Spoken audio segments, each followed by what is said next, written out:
All right, so we are ready for a countdown. Ready for a countdown? All right. Yep. In 5, 4, 3, 2, 1, go! Woo!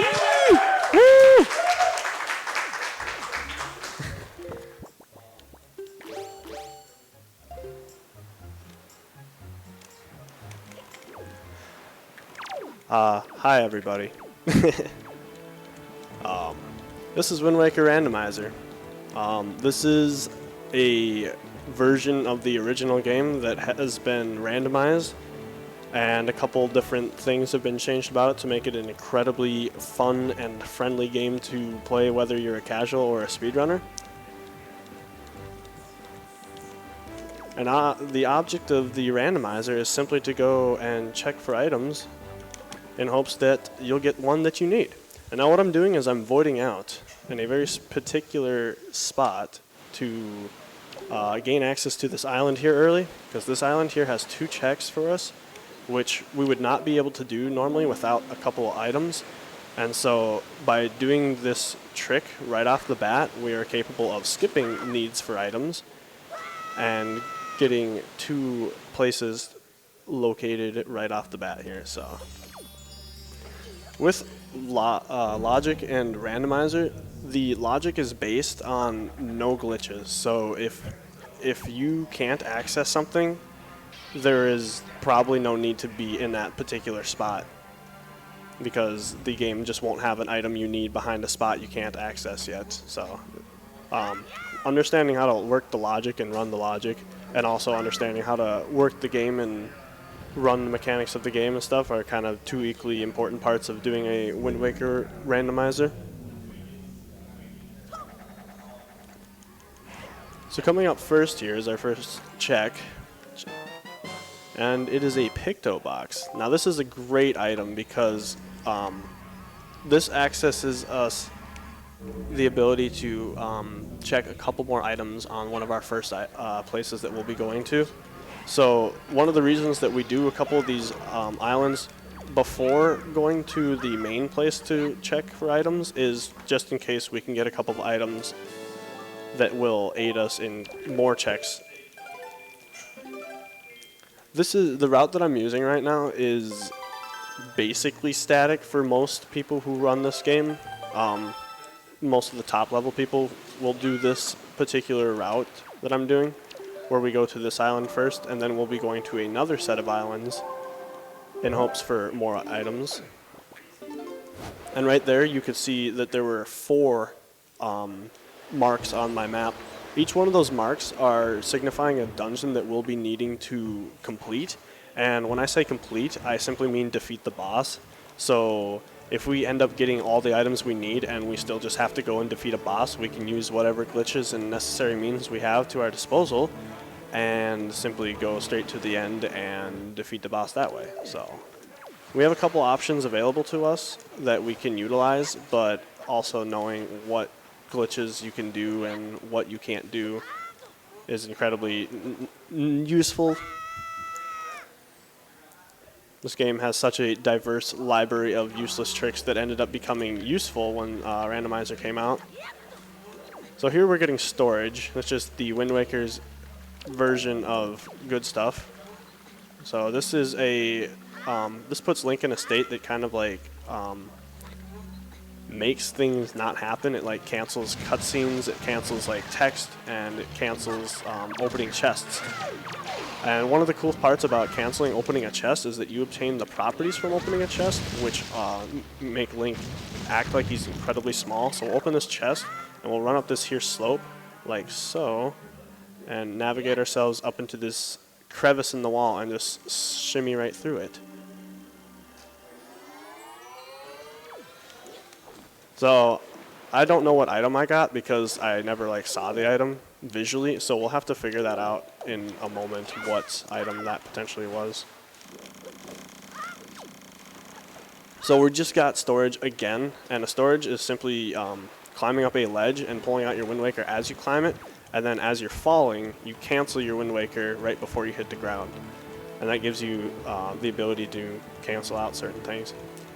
And the way you get the item that you are storing in each chest is by going through a loading zone, and that would be going through a hole or entering a dungeon or a door or going across quadrants is a loading zone. So guessing by this mail item I have right now, I got a pearl because when you collect a pearl, it gives you access to this mail check, which sadly gave us nothing. RIP. So since I have weird properties right now, I'm not capable of getting up this with just like walking or any of the items because we still don't have the items we would normally have to get into these places.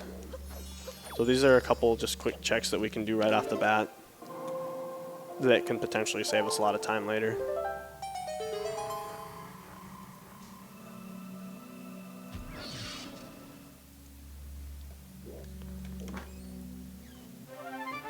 Alright, and we got Dean's Pearl. Yes, this is my pearl, just kidding.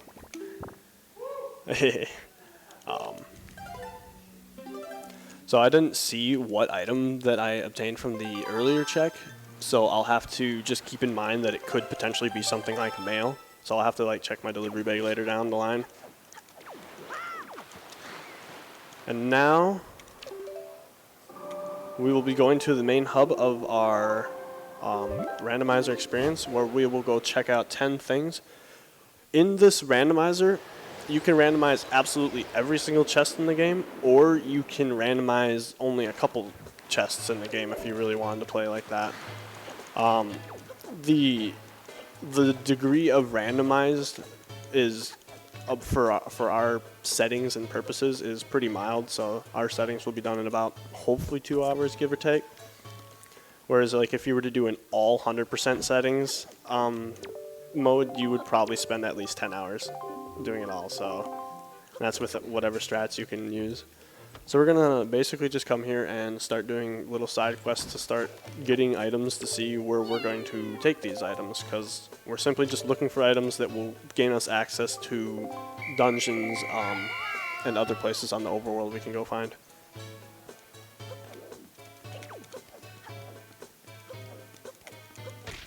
Bonking is RNG manip. You need to do that every now and then. And sadly, well, not sadly, rolling is the only way to move really in this game, besides sailing. So, no item sliding for HD people. Sorry. So we get a command melody. That's a very nice check for this young lady.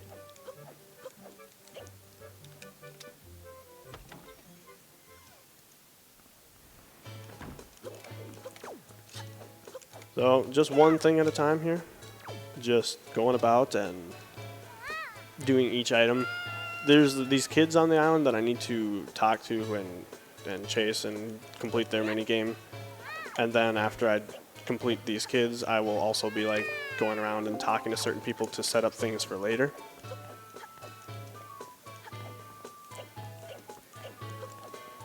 Because if you were to do the normal game, you would have to talk to certain people to initiate certain side quests. So in the randomizer, they made the flags also similar. So literally all you have to do is talk to that guy and you access the door upstairs, which is another 3 checks.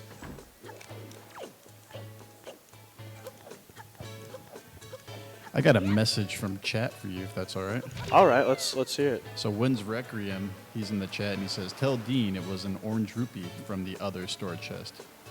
But I got a orange rupee off the bat. Okay, just throwing it out there for you. Thanks, Wins. Yeah, Wins is a buddy that we race a lot. We've done glitch logic, and we're trying to figure out the good settings for this game so that we can try to bring about some more interest in people wanting to run it. So we're trying to get some tutorials together or coordinate races or something like that. So hopefully it will pick up again when the tournament comes back. During spring, we had a spring tournament with like all the big runners of this game, and that was a lot of fun. Hook shot, very nice. So now that I have a hook shot, I can logically think to myself that I needed to use that item to go get the oh nice, that's very nice too.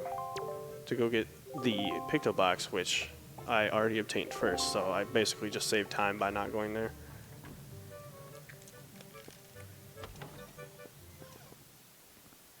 Shoutouts to Baguette Stream. Then we're going to talk to our good friend Elvis, who I thought had passed away, but I found him. And he will teach us the magical dance.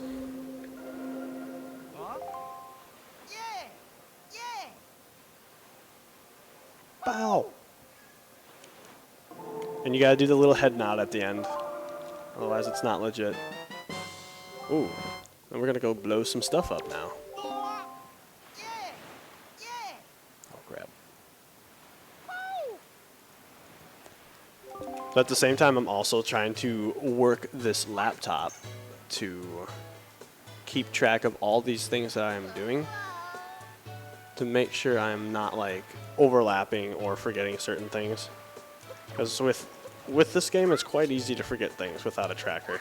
And the tracker, as you fill in items, will also fill in new spots for you to go.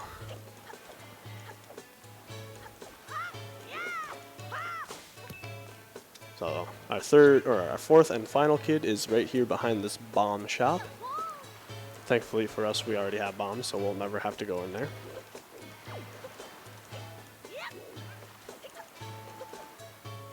And these kids are an absolute joke to catch. In this game, they made it so that Link can roll at the speed, at max speed from a standstill. In the original Wind Waker game, when you did a roll from a standstill, you went nowhere at a very, very slow speed. So right there, if that were the normal game, I wouldn't have moved basically anywhere. So this is a really good island so far. So we'll be able to see lots of cool strats. So whenever I have to do some saving, or whenever I have to do some backtracking, I'll sometimes save and quit the game so it puts me back at the beginning of an area.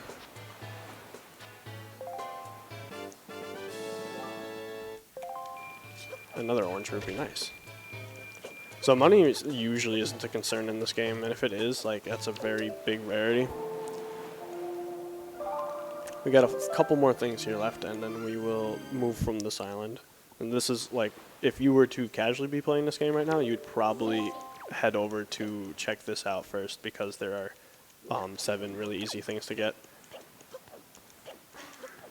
So we set up a side quest a little bit earlier, and since this is a time-based thing, this female will run around the island. I shouldn't be assuming gender, whoops.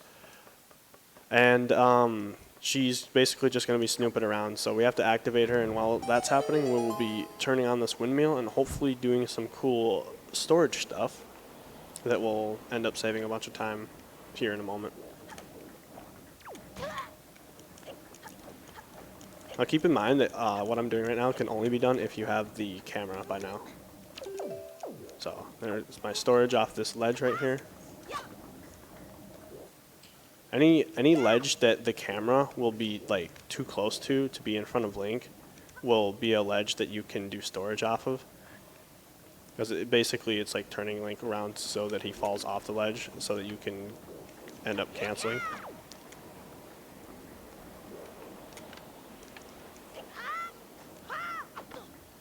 So we're heading over to this door that we would normally do a little bit later. And as you can tell, I just clicked A on the door and absolutely nothing happened. So that is 100% what we need to be happening right now. And now we will come and just simply wait for the woman to get to this safe right here. And this is probably the best spot to be, because like I've been caught all over this island and wasted, like, this is quite a bit of time spent waiting. So I just hold down B and mash A through this text, because the A is like selecting the thing, and then the B is advancing all the text every single frame. So usually you'd have to mash through that text in a normal game, but they've added the convenience of simply holding down B to advance frame incredibly fast. So thankfully for that. Oh, we just disappeared. Whoops. So that teleports us to the door upstairs. So saving off, I don't know, 15, 20, maybe 30 seconds, roughly estimated. And hopefully this should yield us some good item. Yeah, that's alright.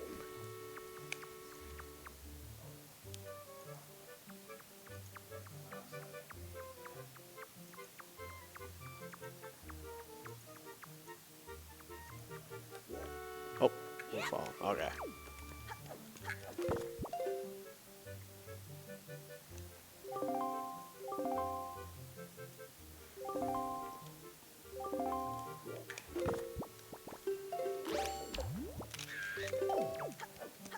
So this is the only time you can do this is once you crawl through that little crawl space and there's like those people standing there for another side quest. 100%ing the game as a casual as a kid was probably a big help in knowing Randomizer. Although the first Randomizer seed I ever did, I never completed, so no help there. So these are the gossip girls, and we simply just ignore whatever the heck they have to say because it's probably gossip, and we show them this here picture for an item.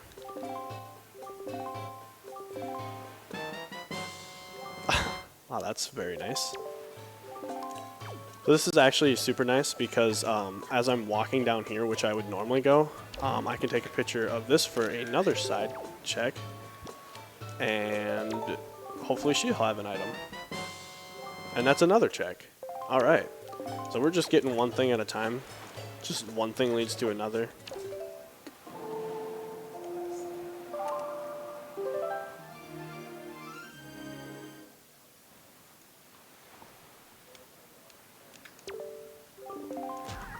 So with certain items like the bombs and that wallet upgrade will make letters be delivered to you.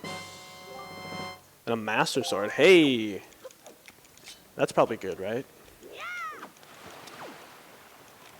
I've heard of that thing before. Alright, so right next to us is another island that allows us to have, right now I have 4 checks ready for me out of a total of 5. And then there's an island right next to that afterwards, so anywhere that you can chain together checks that are very close and hopefully not spend too much time getting between the two of them.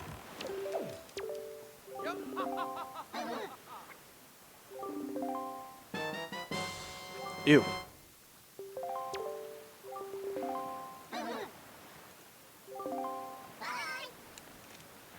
I'm also trying to track off stuff and at the same time as talking and playing at the same time. So here and there I can sometimes be thinking about too much at once.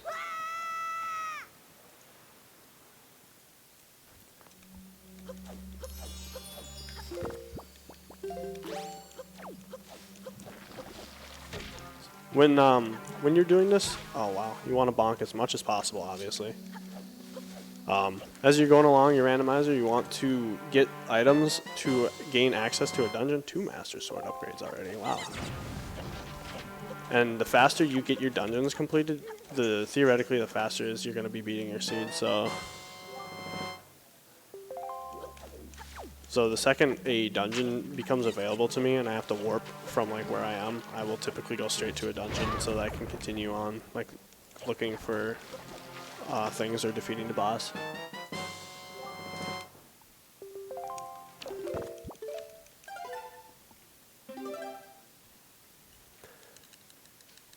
Instead of hitting continue or like mashing A or B or anything like that, I just simply soft reset the Wii console by holding BX start, and it soft resets, which saves a bit of time.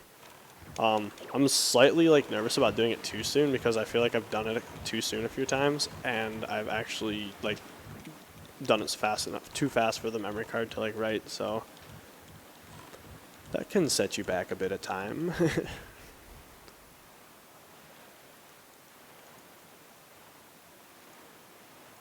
Sailing is a good time for checking off items as well.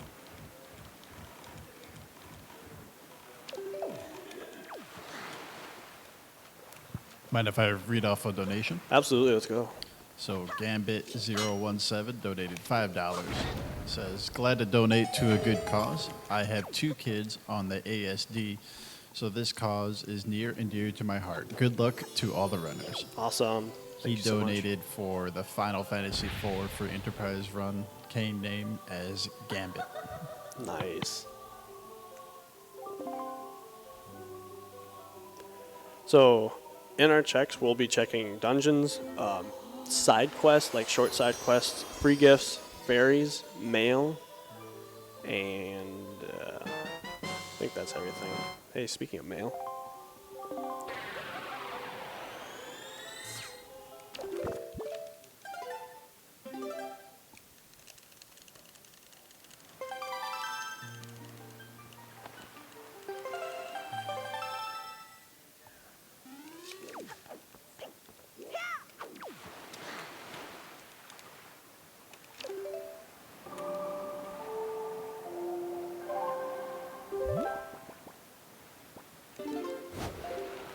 So currently I really don't have any items that are gonna be all that great, so still just slowly searching out this overworld with these couple of checks that are kind of just hanging out.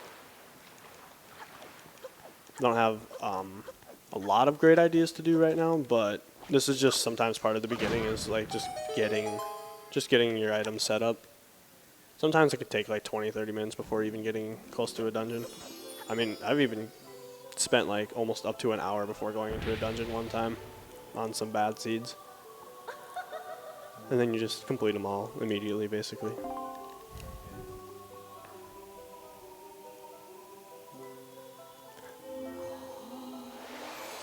If this fairy doesn't have anything, I'll just save and quit without, or I'll just quit without saving.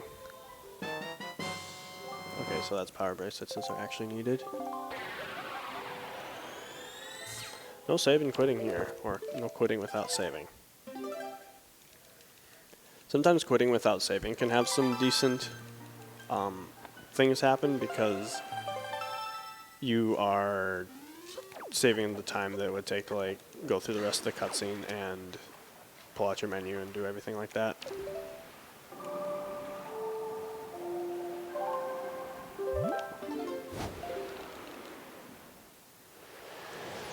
Any places where we can save time is definitely going to be needed. All right, so I'm going to do something a little bit weird right here. Yeah, that's pretty weird. We've been messing around with some different settings, and if you saw at the beginning when I checked my items, I had the Wind Waker right off the bat, and also the sail and the Game Boy, the Tingle Tuner Game Boy, and a bait bag. You normally start with a sail and Wind Waker just so that you have an ability to move. You can have an option to start without a sword, and that creates for some really fun, crazy stuff. But I start with the bait bag because the bait bag isn't guaranteed in a seed, and if you use the bait on a fish, when you pull up to an island and you see a fish and you use the bait on it, the fish will give you a hint where items are in the overworld potentially or in a dungeon. So if I have to be sailing, I might as well take the option to check a hint here and there. There's been a lot of thought and effort that goes into just the little parts of this game, which is really what makes it so much fun. Okay, so he's giving me kind of an encrypted version of like an upgrade for your wallet is held at a place that is an island that is heavily populated. He's just referring to the upgrade I already received from Windfall, so sadly not much help there. You'll be seeing these fairy fountains quite a bit too, because there's a total of 6 of them, I believe.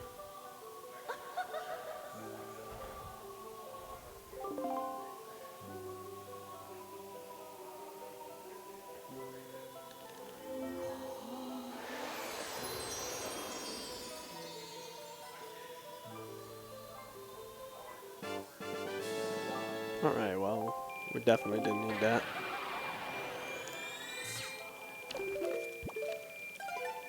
And I'm going to save because I ended up buying bait when I came back here, so I don't want to like just leave and not have any more bait, so.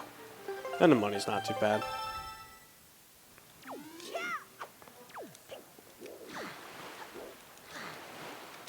Weird water levels there.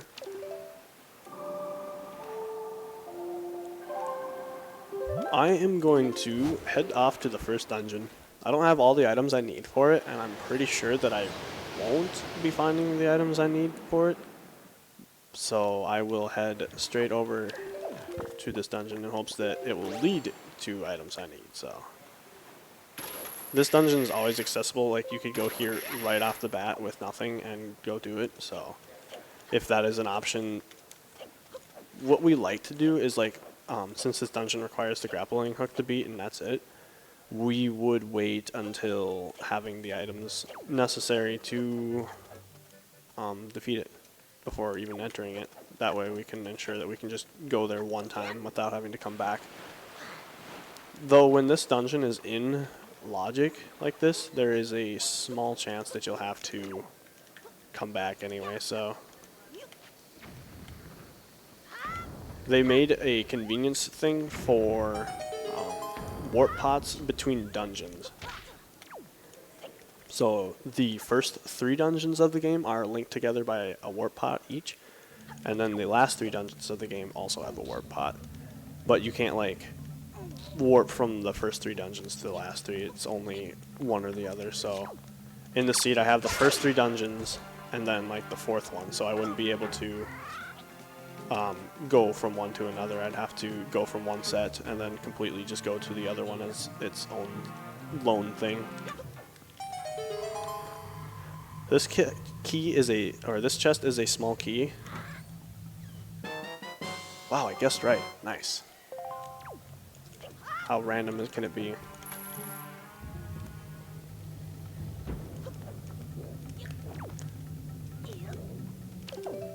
I'm getting storage off this ledge because storage can cancel cutscenes, and there's a cutscene right here, and so we will just simply skip that.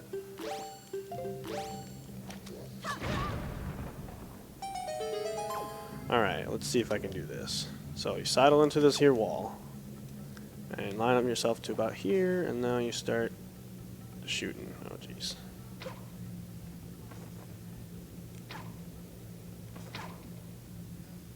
Alright, so we are lining up in a very specific spot here and aiming at these ropes to shoot them down early. Which, if I do have to double dip in this dungeon, I'd much prefer to have, like, a quick accessible way up and down.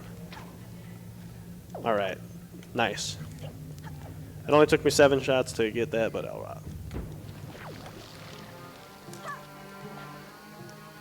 So now we're just going to come in here and just blow some stuff up. Casual Link fashion. There is a second small key.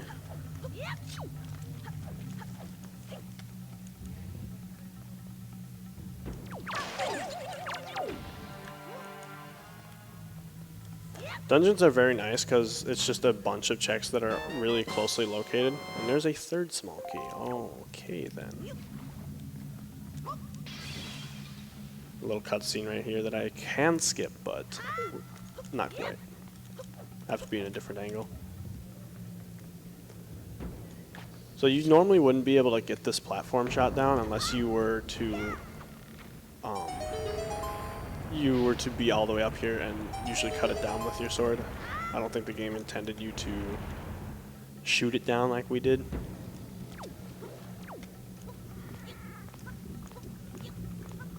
Side hopping while carrying objects is faster too, so if I have an option to, I will side hop. But it's a little bit scary when you have just a bunch of lava on either side of you. Oh, rip that guy. Master Sword's very nice because it has double damage, so where these guys would take like 5 hits with the normal sword, I can do it in 3 with this one. And also spin attacks do double damage, so I could technically bring it down to 2 with that. You.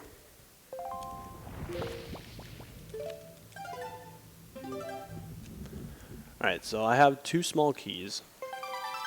Or 3, I believe.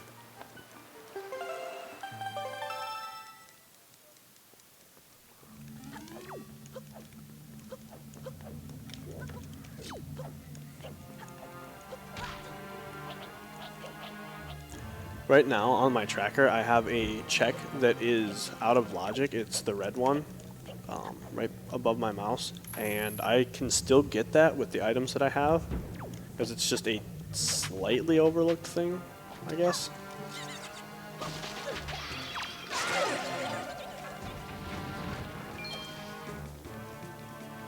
Oh, this guy's being angry.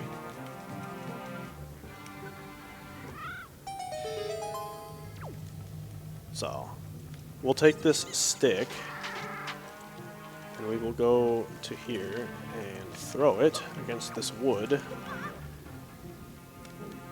And then...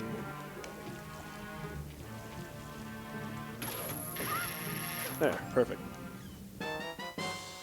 And that was a complete waste of time. Alright, woo! In a dungeon, you have keys, a boss key, and a compass and a map. And the compass and the map are completely useless items other than the fact that they are just space fillers. So if I have 17 places to go find in a dungeon and I've done 15 of them, but I don't have a map and a compass yet, I don't have to go check the last 2 places because I know by keeping track of everything that those last 2 treasure chests will have a map and a compass, which serve me no purpose. So being able to keep track of your items and knowing what you have and when is pretty important for this game. Oh, this bird is going to follow me. Beautiful. Very interesting.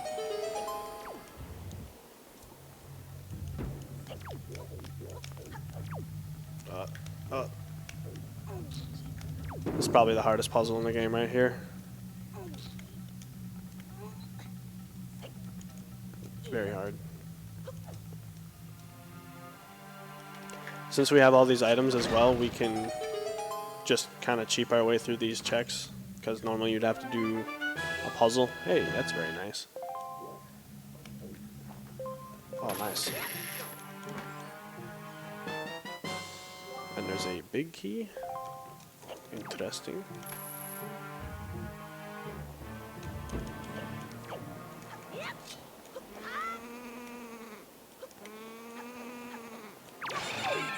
Oh, crap. Alright, well.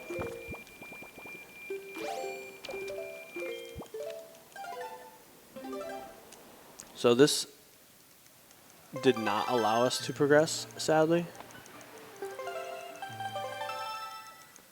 However, I do have an idea quick, so I'm going to test this idea out quick.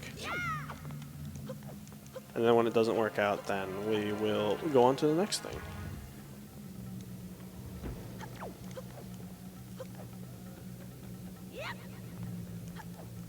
So that platform we shot down earlier, we can utilize that to get up to a higher level past where I got roadblocked. So you would need 4 keys to progress through this dungeon, and right now I'm currently down 1 key. I cannot access it at all.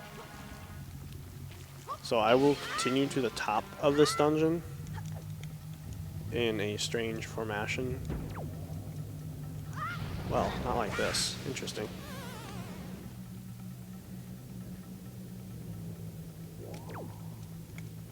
See if I can remember the setup for this. This is kind of hard.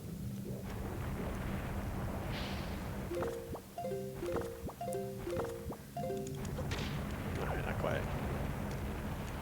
So the idea here is that I'm going to line myself up as this thing comes up and then jump right at the top so that I can get up to this higher level. So hopefully,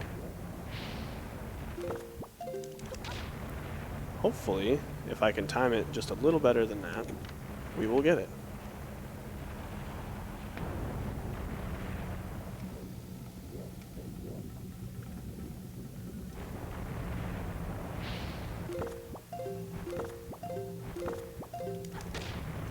Alright. If I'm too close to this edge as this thing comes up, it will also crush me underneath here, so it's like kind of like trying to find a happy median.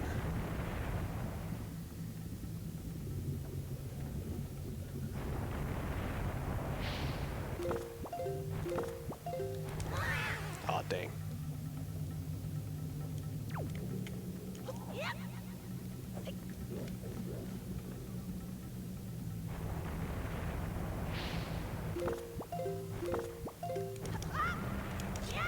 Alright, we got it. Woo! So now, instead of leaving this dungeon like most people would do at this point, we can continue. And get more stuff I don't need. Yay!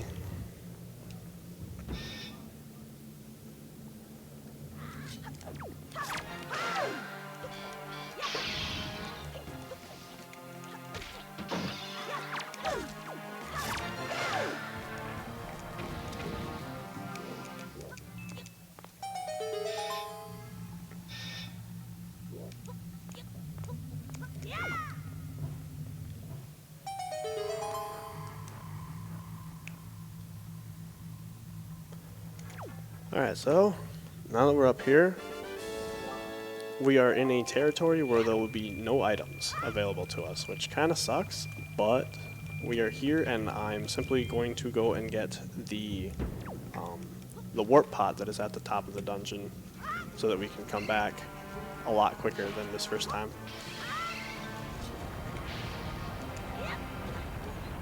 Almost missed that.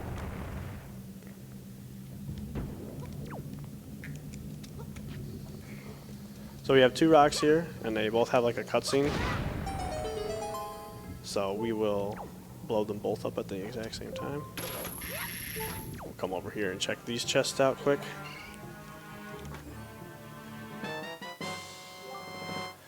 That's completely useless, since each of the bosses in this dungeon have the Triforce shard. We will never need to do anything with Triforce pieces in this game.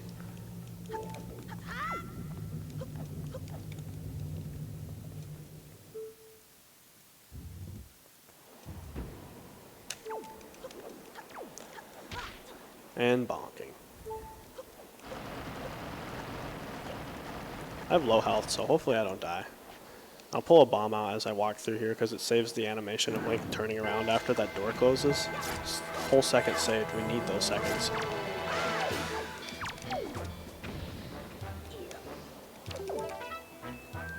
There's a storage spot here that you skip this cutscene, but I missed it. You only get one attempt at it.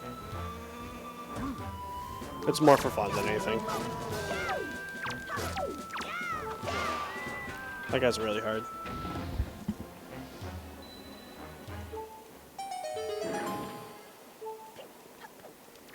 So this is probably gonna have nothing, so actually,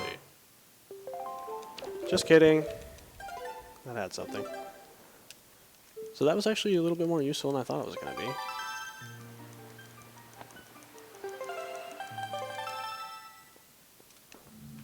Alright, so now we actually have to leave, because we have nothing else we can do here.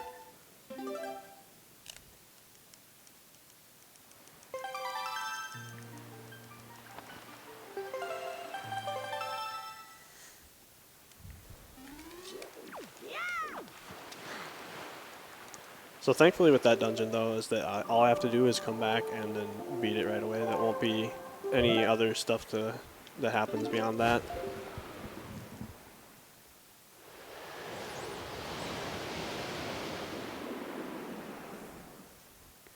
And it looks like from my tracker I can do...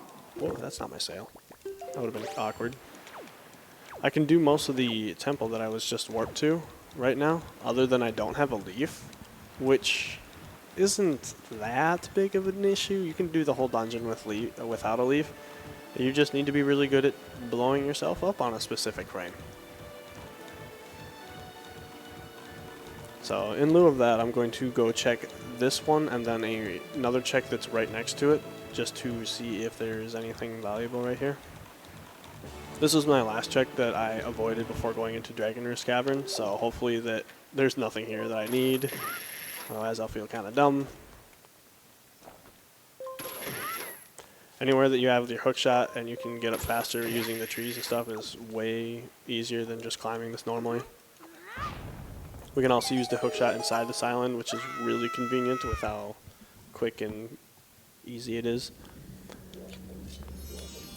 With this island is so hard it makes some of the top runners quiver just thinking about going here, so a lot of RNG here. Like that. That was RNG. 100%.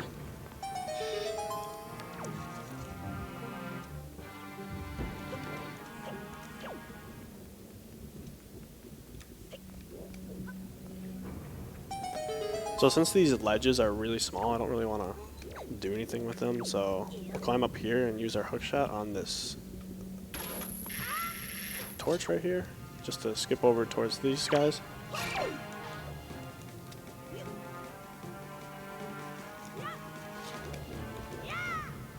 First try. This guy is really bad RNG right now. He came all the way from the other side. Alright. Not too bad. And I'm actually like knocking the enemy against the torch fire, I guess, because apparently they are not immune to torch fire, but they can swim in lava. So, oh hey, I have this thing, I can use it. Hey, I needed that, just kidding.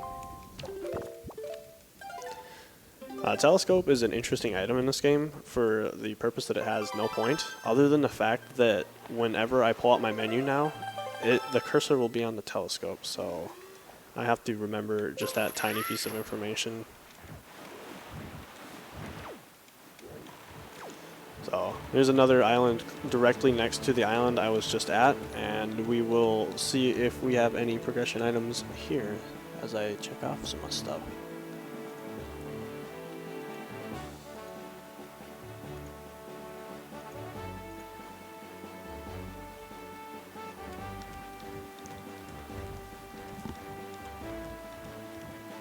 If you're unfamiliar with either the current any % routes for Wind Waker, this island is incredibly important, but thankfully we have the necessary items to get in here, and therefore we will be doing it normally. No glitches here. Pretty boring. With this check, since I just saved coming out of the previous island, if this has nothing, I will just quit and not save because there's no point. I'll have to see if there's an item, not keep whatever item it is.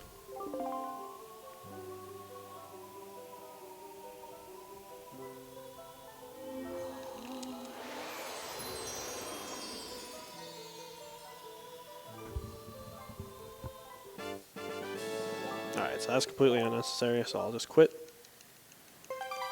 Forever.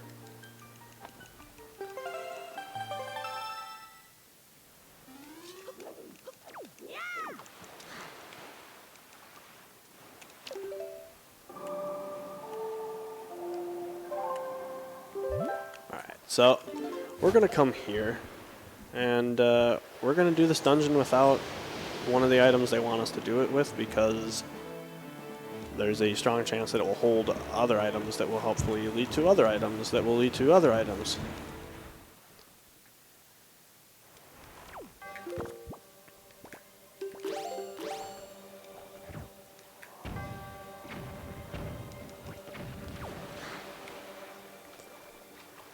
So this is the Tower of the Gods. This is probably, in my opinion, the worst dungeon to have in your seed set. You can have, out of the 4 dungeons, I'd say that this is probably, it's slow, just kind of, there's the water aspect to the first floor, and a lot of cutscenes within the middle of it. And you really can't skip a whole lot that's really even necessary, so this is a not fun dungeon for the speedrun or the randomizer, but if it has items we need, then it will be much fun. Actually, hey, I guess we don't have to do this dungeon without a leaf now, so that's pretty useful.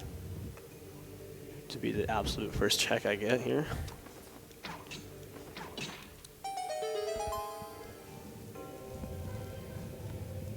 I'm so glad I don't do archery in real life, because I would aim for the eyes.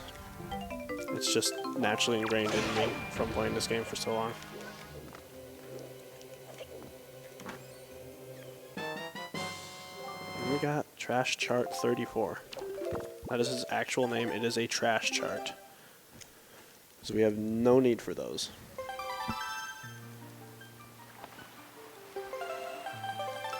This is the Legend of the Goobster. Randomized.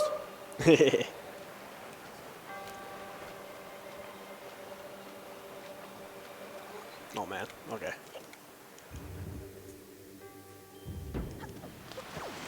So water cycles are important here as well. So like I can make sure that I can get up here in time. Otherwise, I don't know, it just becomes a pain when you have to work around things. That also is a pain, but yeah. So I'm looking for not a small key. If I can get not a small key in this dungeon, I'll be pretty happy usually with that, because you only need one key, and since this is a randomizer that is designed that like if you were a casual you could get through this without using this trick that I'm about to do right now. So you would need a key typically, but since we are filthy cheaters, we're just gonna, you know, leave.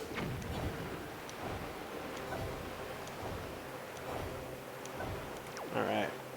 So that skips a lot of stuff, and yeah.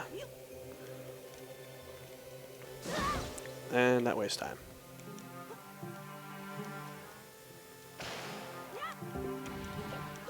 It's really funny when the rats kind of get in the crossfire of the BMOS and just get lasered to death. Because rats are actually an incredibly annoying enemy in this game.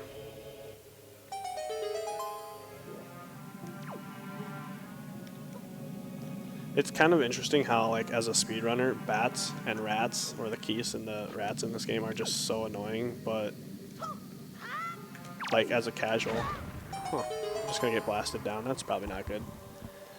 As a casual, bats and rats are, like, super easy and basic enemies, but falling down to stupidity is probably your biggest enemy. So we can, like, do little dances and stuff while we're waiting around for stuff.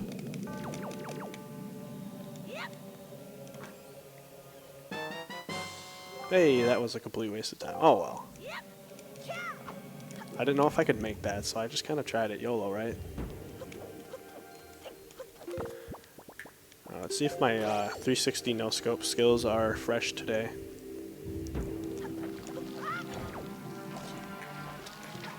Oh, missed it.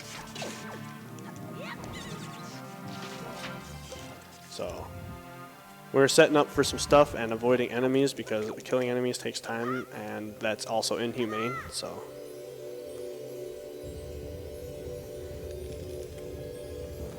Yeah, this dungeon is just collecting statues and doing a couple things here and there. This is probably the most interesting thing in the whole dungeon. Putting the statue right here, calling it, and then grabbing it as you stand up, I guess. Just kind of pick it up through the floor.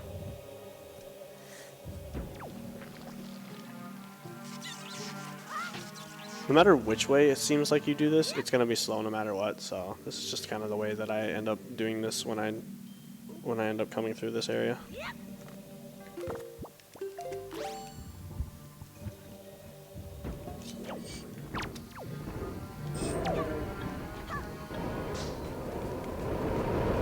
Oh, incredibly hard boss fight there.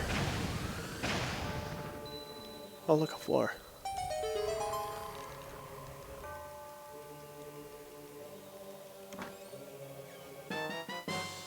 And the big key.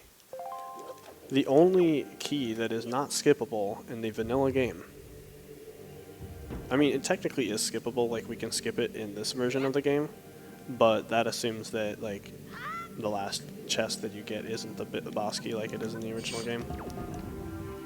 Alright, cutscenes, heck yeah.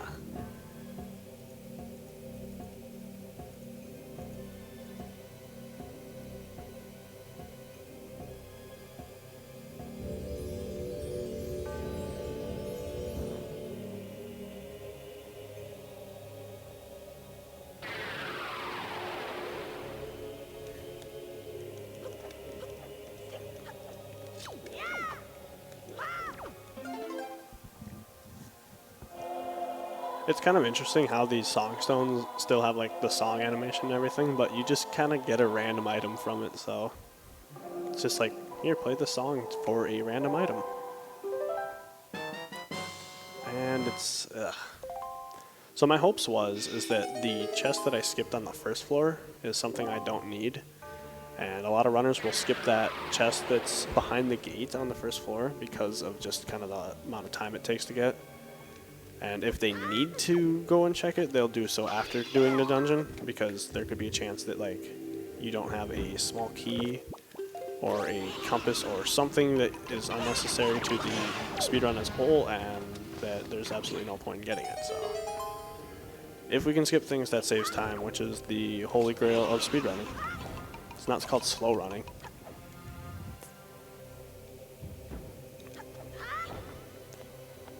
So we also don't have a grapple hook right now, but that allows us to travel over the gaps with our leaf here. So this little setup is awesome.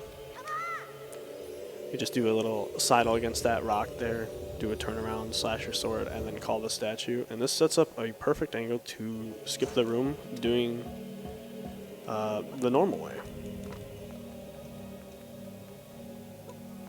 So we line up in this corner, and then just do some side obs like this.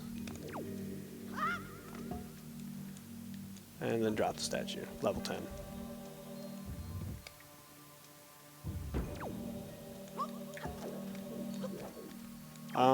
That's totally on there. I'm calling BS on that one. So when it comes right down to randomizer, it's just you're focusing on just making your movements count as much as possible and making every roll and every check to be as quick as possible. But sometimes the ways we go about doing certain things are quite different than what you would expect. Oh, okay, that works. I was trying to damage his armor, because if you damage his armor... Oh, I'm down to a quarter heart. Might want to do something about that.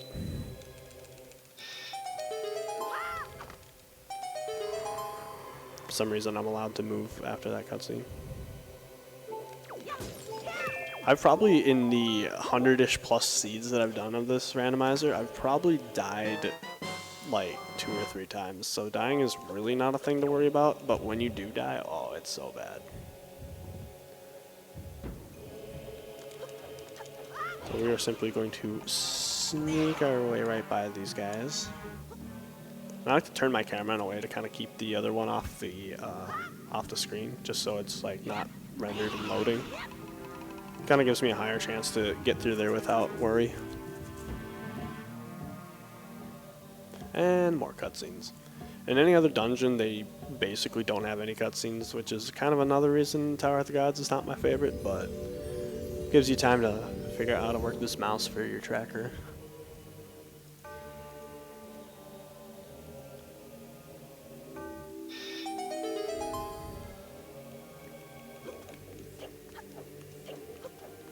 Dang, I need magic bad. Alright.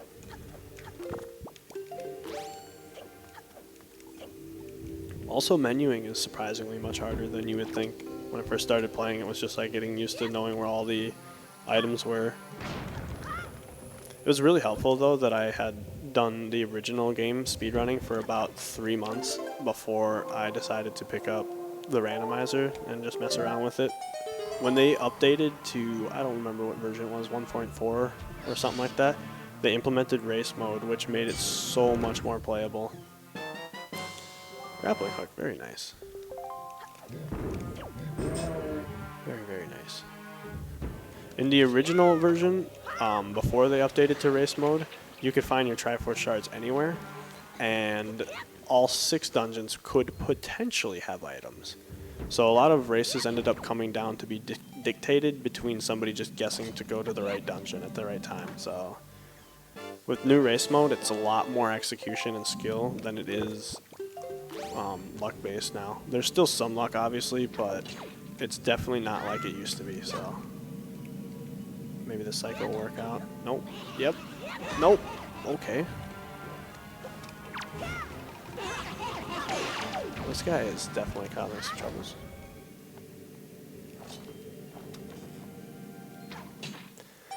We're just going about and doing the puzzles here.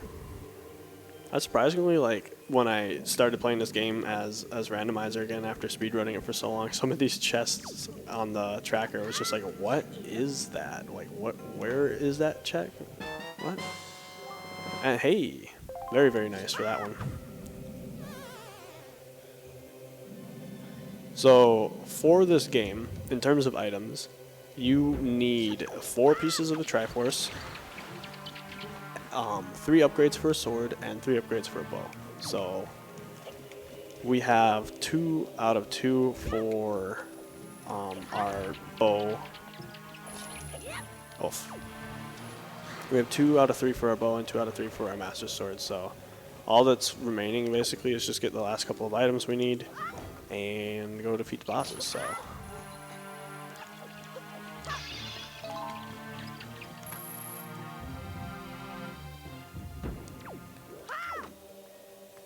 So if you're kind of low on magic like I am, I end up like kind of going through this room like this. And yeah, I guess that happened. Oh well.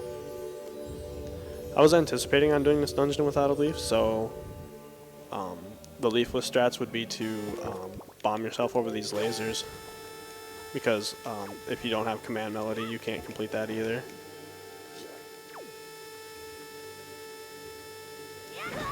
So just knowing like which frame to do your jump slash on is probably really the only need part for that.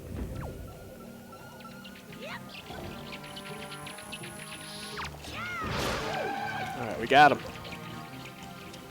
It's kind of strange about that enemy right there is that enemy is triggered when you walk over the floor in a specific spot in the previous room where I was getting the statue. Because it wasn't here until I go out of that room, so if you avoid the middle of the room, then you don't trigger that enemy, I guess. It's really kind of a really strange idea there. And I think sadly I do have all the items for the dungeon currently, so I'm going to have to go back and double check my one thing that I was hoping on skipping.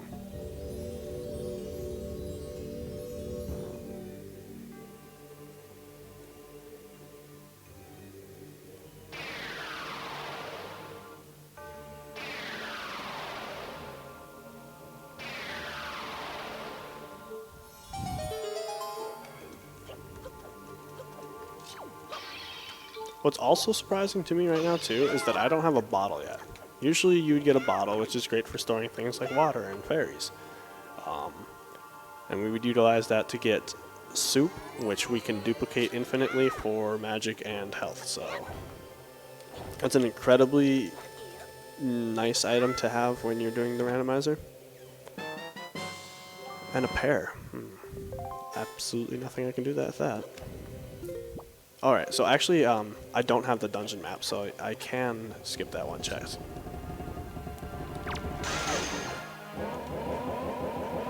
So we are done with this dungeon as far as I'm concerned. And we'll be getting our first heart container, Triforce. After going up these stairs incredibly terribly. And getting lasered, I guess. Need a good laser beam to the face every now and then, though. That one's really hard to skip.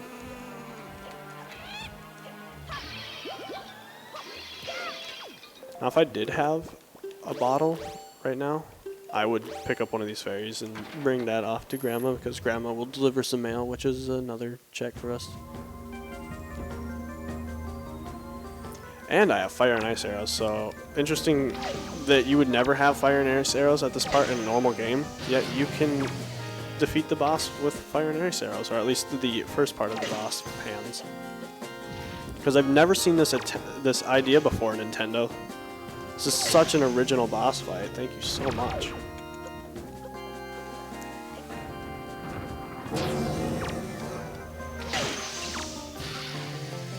The only thing that can be a problem here is magic usage.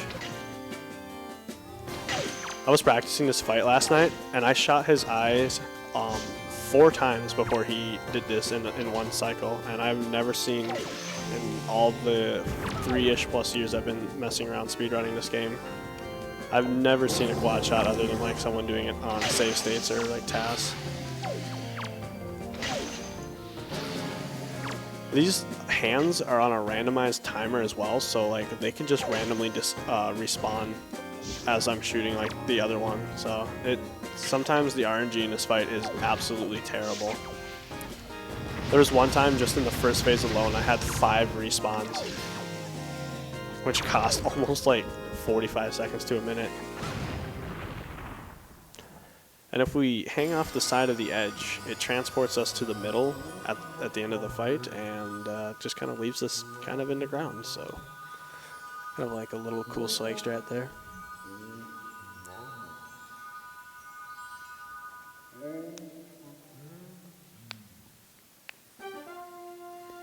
So currently, I am looking for 2 items essentially. I'm looking for a Master Sword upgrade and light arrows. And when those 2 items are gotten, I should basically just go defeat the bosses of each dungeon and be done in not too long. So that's the theory, that's the idea in theory, but I'm sure the randomized gods have something to say about that.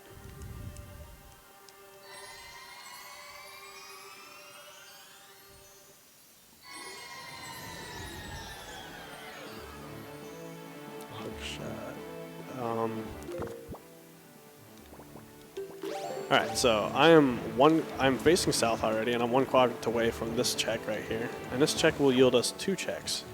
And then I'll be able to sail from there to 2 more checks as well. So this is currently out of logic. You would need a delivery bag and a cabana deed item to go here and see if there was anything in this place. However, we are going to use glitches, because glitches are 100% allowed and should be for everything forever.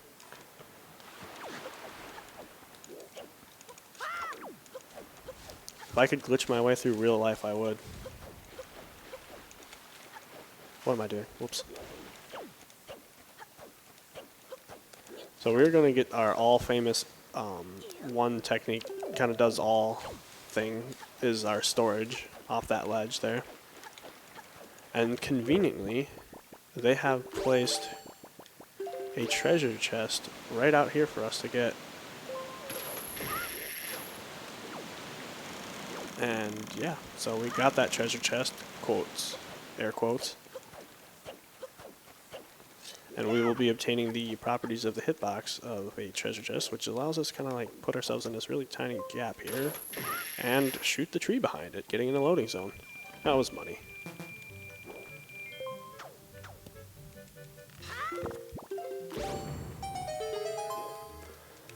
There's quite a few seeds that I play. This place seems to have an item that is needed, so even if it's out of logic, I still end up trying to come here and get beat up by rats and whatnot. That's why rats are so annoying in this game, because of their random movement patterns. They just, like, I need to target without a rat being there, thank you. Just random little time loss due to some random tiny things, because it's a randomizer. Strange.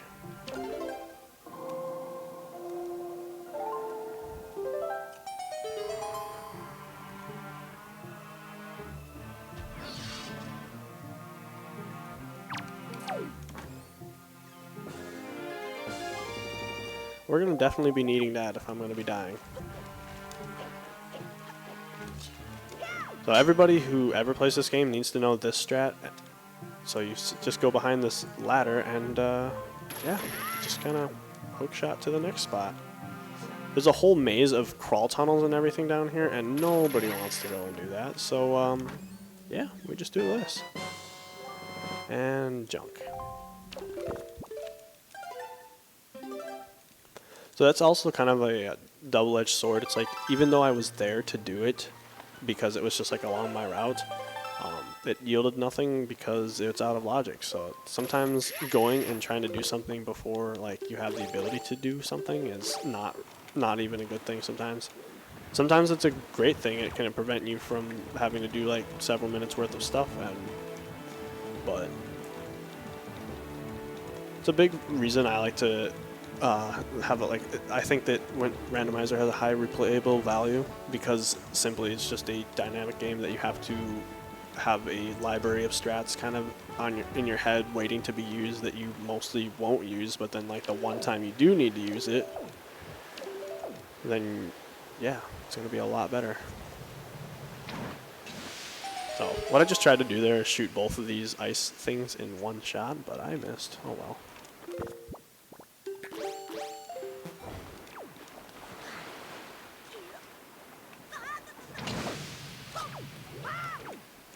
So that chest right there is completely unnecessary. It's not like in logic. It would still have something logically like, or it would have something randomized within it. That was random. Although it would be nothing that I would need. We're still trying to figure out. We have a category in our settings called miscellaneous, and we really don't want a miscellaneous category because that's just pretty vague and broad. So we're trying to like figure out how we can split up some more chests into categories, because some of those free chests that are just hanging out like that would be really nice.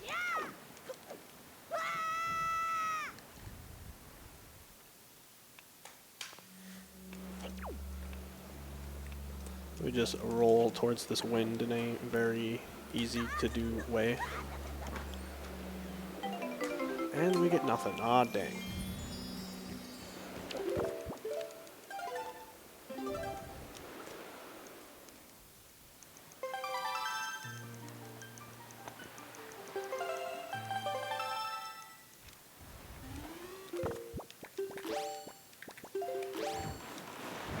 Whenever I save and quit, I also want to try to sometimes remember to put the items I'll be needing next on, just so I can avoid having to pause an extra time. It's kind of hard to keep everything straight when you have so many things to do.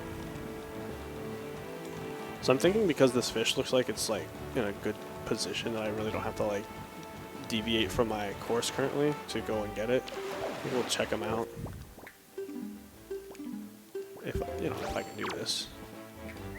And I try to like L-target the fish and have them on screen, because sometimes you'll throw bait in the water and the fish will completely ignore it. It won't like trigger this cutscene, and it's so bad. So he said an upgrade for your bow is located on the place that we already got our upgrade for our bow. So another useless hint, sadly. I suck. And third time's the charm. All right. So, oh, and this is part of our randomized selection. Puzzle Secret Caves. I always forget about this one for some reason, like what it's called. So this is a puzzle that we're supposed to do, but you know, we're gonna do fancy things and skip stuff because that's what we do.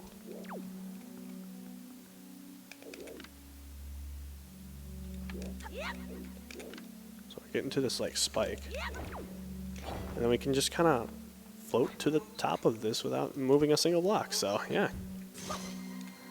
That is surprisingly slightly more difficult than it should be, but it saves 5 to 10 seconds, so it's totally worth it in my opinion.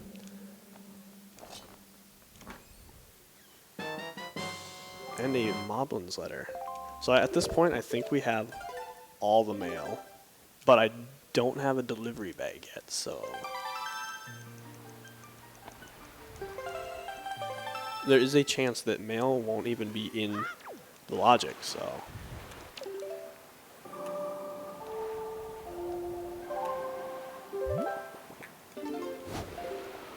So I'm going to head here to currently our third dungeon, which will be the second one I complete. And then I will leave this dungeon and use the warp pod that we opened up earlier on to go to the first dungeon, and we will finish that one up. So this sail will change the wind to whatever direction you are sailing. So what I did there is I pulled a sail and then pulled a Wind Waker like right after it, so that I'm making sure that I'm not like going too far, but I'm setting the wind without having to change it using the wind song. So the convenience of your swift sail is amazing in this game. Otherwise it would honestly I probably wouldn't even be running it if they had normal sail speed. Normal sail speed is so slow. Alright, so we are in this dungeon. We have a lack of items that we would need to get through this dungeon currently, but that doesn't deter people.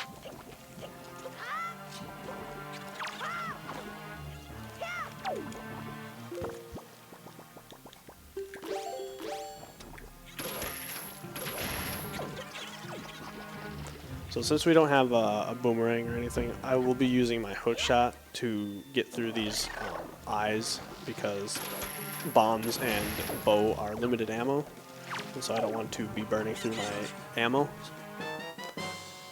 And there's a small key, that's very nice. There's only one small key in this dungeon, and it's actually needed, so... Well, needed, again, air quotes, but...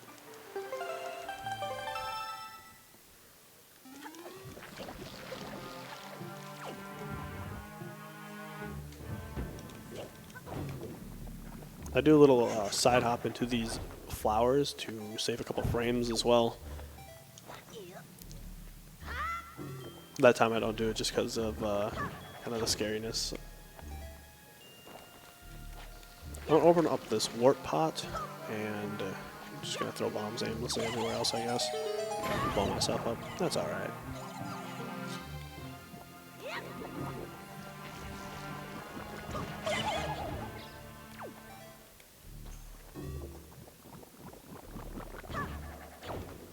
This dungeon has 16 checks that are readily available to me right now, so hopefully in these 16 checks we'll get one, if not both items I need, so bless RNG. And don't get beaten up by these thorn things. I don't know what the hitbox on those are, but it's probably a lot bigger than I want it to be. So you have to press A right before your ledge that you're trying to fly towards to put away your leaf with some forward momentum still. And that will allow you to grab onto things that you wouldn't normally be able to grab hold of.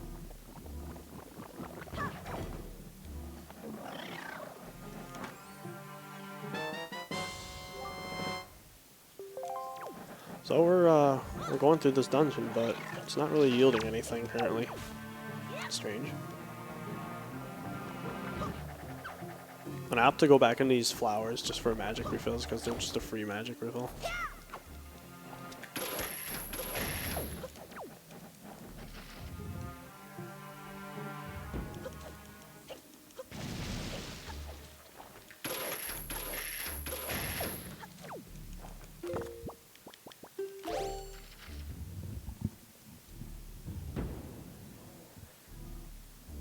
So this is a cutscene that's still in the game. Don't know if it's like necessary and they just can't take it out. A couple different ways. You can get through this entire dungeon without a grappling hook. The only needed items for this dungeon are leaf and bombs. But we have a couple more items to defeat it than that. Bombs are really nice too because you can get storage off of a chest with bombs, and like if you need to get storage for any random reason, then having bombs is really nice.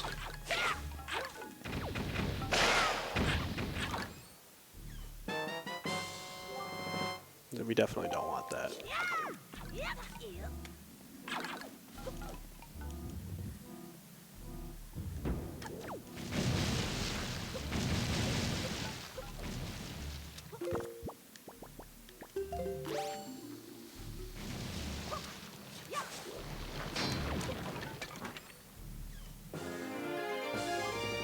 We're definitely going to be needing that. Okay, that actually blasted me through. Thanks, game. And an empty bottle, finally.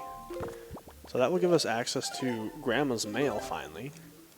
Which could potentially have an item I need. Potentially. As the later you progress, the odds of items that you need of turning up are actually, they get lower and lower. I think that's like all probability odds, but like it's definitely true here.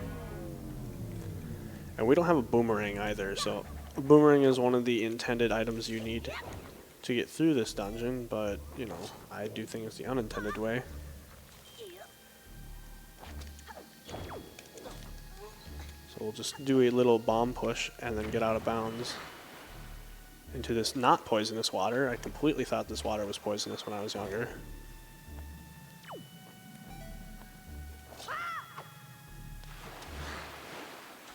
And this allows us to get down to the basement floor without needing any items to do so. Kind of just saves a little bit of time. We'll have to go back to the top anyway, so it's not really like it's not alleviating anything we wouldn't already have to do anyway, just diverting it to later.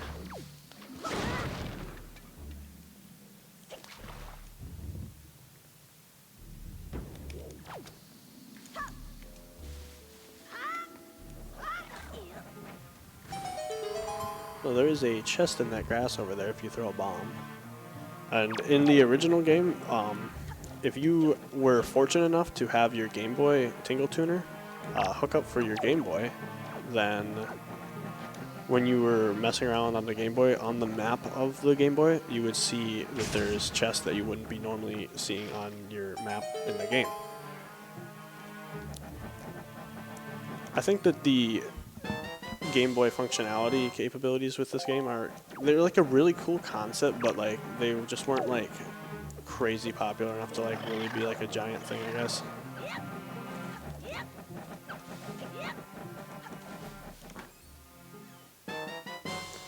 And a big key. We can skip this big key, but we won't. Okay, be rude.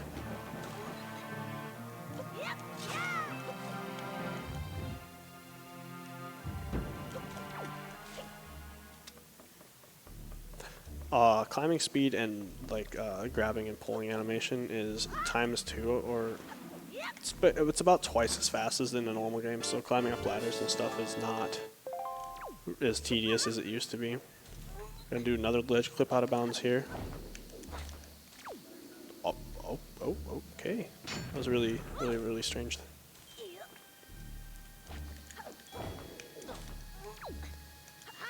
So normally you'd have to do some stupid puzzle to get through this, or simply leaf all the way to the end of the lake. This is much easier. Less RNG to deal with. Pull out a bomb as we walk through this door for the vines. And if you have your hook shot, you can just hook shot under the ground there.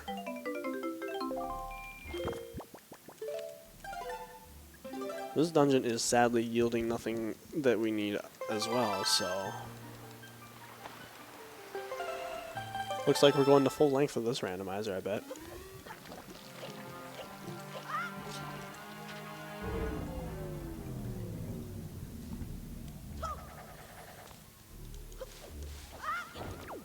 We got a couple more checks to do. This dungeon's like kind of nice, but like when it's not nice, it's just a big waste of time, which really sucks because there's obviously no way of knowing if being here is going to be a waste of time or not, so... We're just here. I've like thought about the idea of replaying seeds just to like see if I can get better on certain seeds or something like that, but it actually is like slightly harder than you think. Unless you like write down all the items very specifically.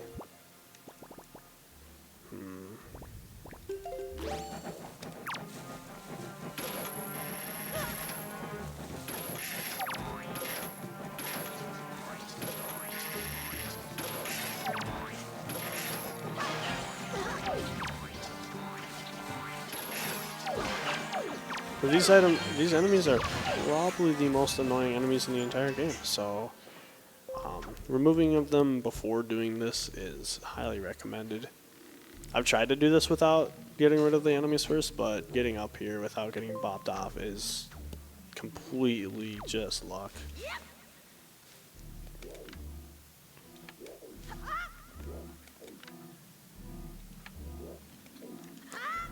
A random cool little trick. I almost missed that jump. A little cool trick right here.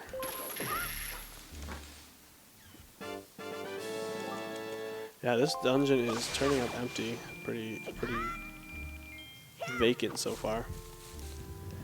But in terms of probability, 16 checks should yield something, but...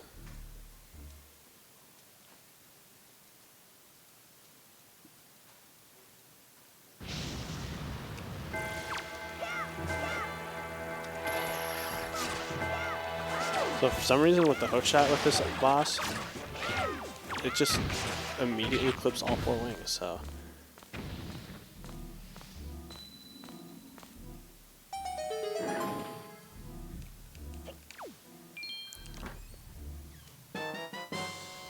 Another empty bottle.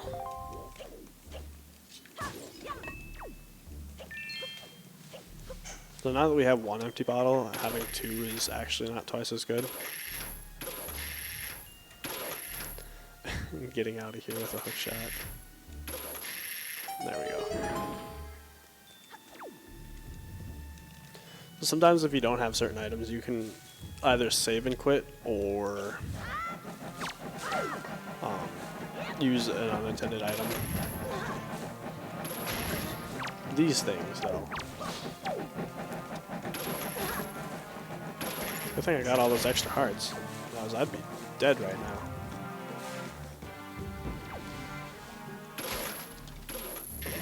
Oh, what? Okay, that was very interesting. I've never seen that before. Love to hear that at a marathon. What am I targeting over there? So that's a thing. I didn't actually know that was a thing with the hook shot.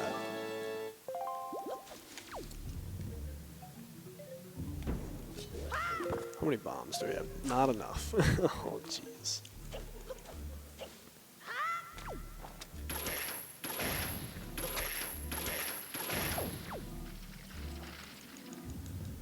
Alright, hopefully we get a usable item in this spot. If not, that really sucks. The boss can be killed with the boomerang. That's the intended way. Bombs, that's kind of the speedrunning way that we've done it. And if you're really crazy, and not me, the hook shot is a way to get rid of the boss as well too. But that one takes a long time and is severely not worth it. Unless you're just like really, you know, in YOLO mode by yourself. We're getting our fairy finally.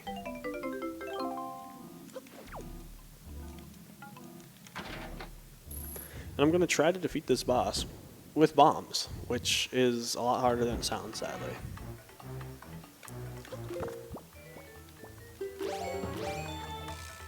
So we stand here underneath this boss and throw the bombs at the last possible time, and then when it makes like a sound like that, that means that I got it, so.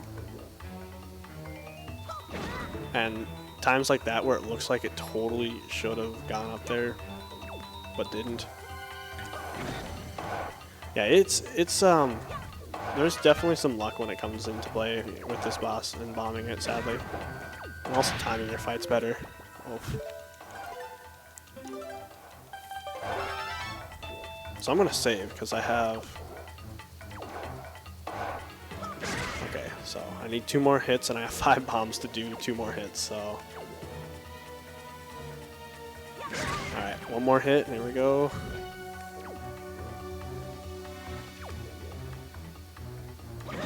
Oh.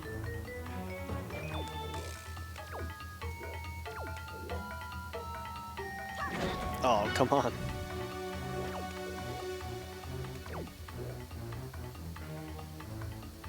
Oh boy.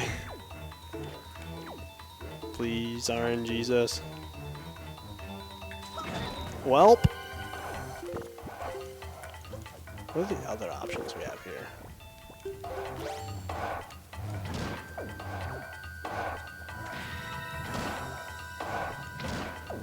That definitely doesn't work.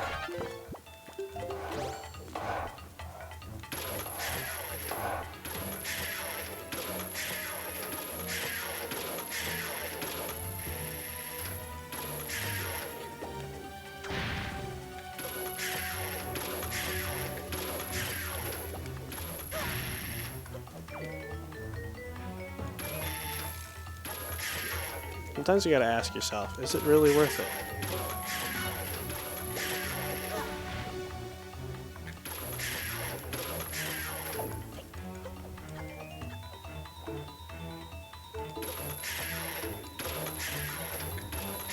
Because after a while, the vines start to regenerate, and that can definitely make things a lot worse.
The worst part is that I almost had it. Oh, we're dead. Oh.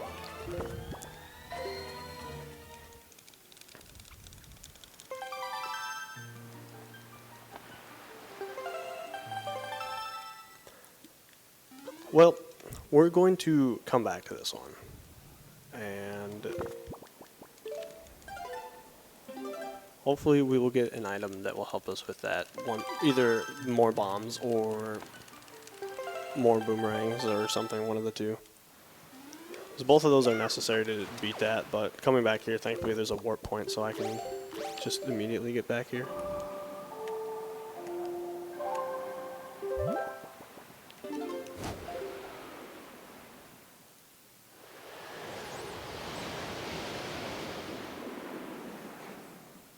Just a couple of like a handful of checks just kind of all over that really aren't logically leading to much. So it's kind of an interesting seed right now where it's like not sure what would the best route to be at this point.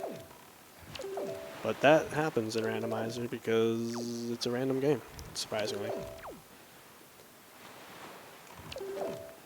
So I'm just changing the wind so that it's in the correct position.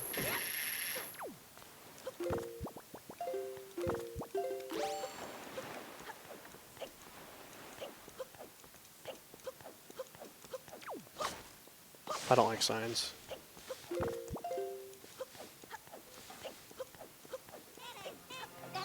So here we have accessible to us 2 checks. Hopefully they'll have something we need. So that's all we literally ever hope towards the end of the game, is that you're just finding the 1 or 2 things that you're just lastly looking for.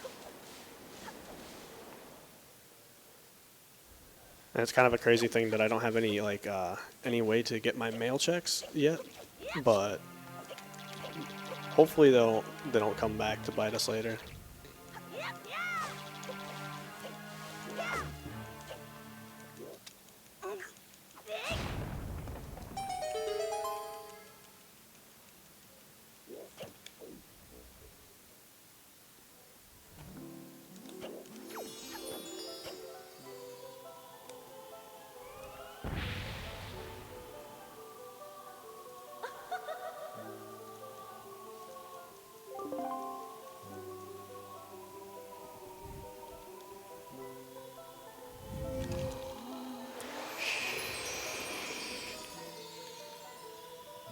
Come on, sword.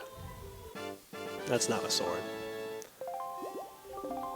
Each one of the items has like a specific sound that plays for it. So the rupee has like a little rupee jingle, and then the heart piece has a specific like sound animation and stuff. But sadly, the treasure charts and the items have the exact same sound. So sometimes you get excited and it's a treasure chart.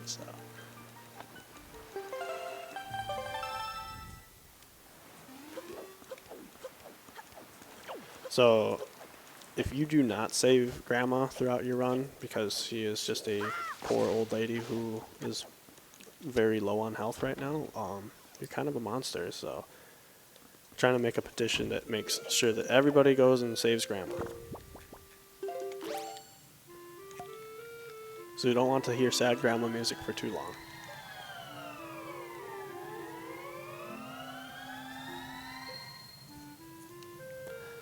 I'm guessing by the time right now, too, that it's definitely not going to be under 2 hours, so we'll have a full day of content, thankfully. And this is the infinite soup.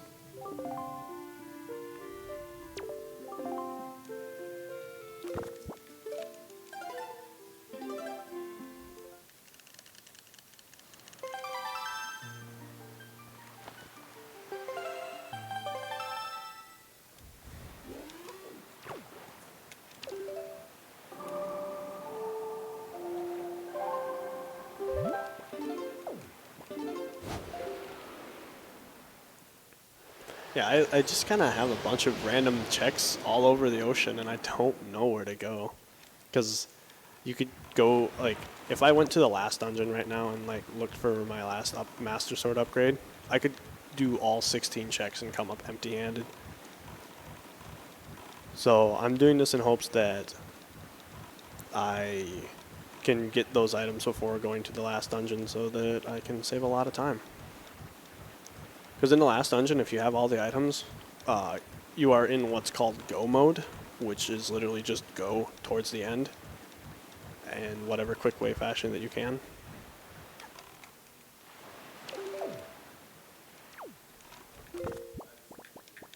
It's also a good spot to come to get refills on your bows, sometimes your arrows, and your magic as well.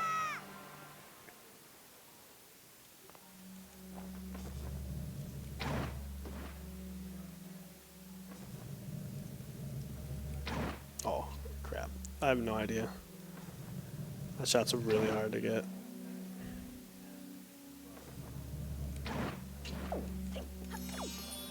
Oh, dang it, I forgot the one. This is like the hardest puzzle in the whole game, probably.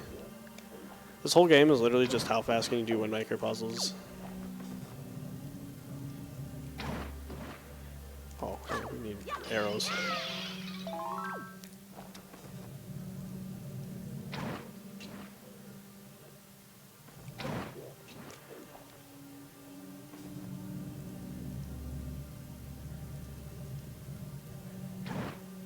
There we go. The way the arrow flies in this game is kind of strange.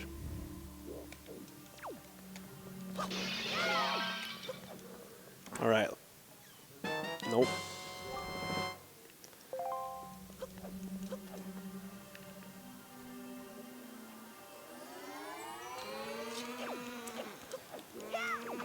I'd say this probably isn't going as well as Woofer's run, but Woofer did design the randomizer logic tracker, so if he knows something about this game, it'd be him.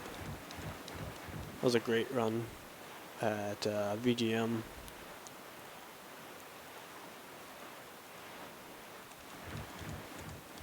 This is probably going to be the longest sailing section that I do for the entire game right here. And when you have to sail long distances, alternating between the sail button and the A button will, every single time you pull out the sail, it will cause you to get this little boost of speed. So doing this is like way faster than just cruising along like this. But you can't like just spam it either because you're not doing anything at that point. Like this doesn't do anything, but doing this is definitely doing a lot more than doing like just spamming.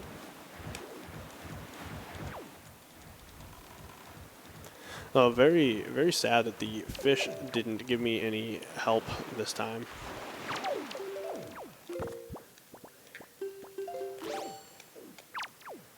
So maybe it will redeem itself and tell me that there is something somewhere that I haven't gone yet, but at this point, it's a lot more rare. Yes, we already have that item. And if I were to say okay to that string of text right there, we would be stuck in a minigame for a long time, so.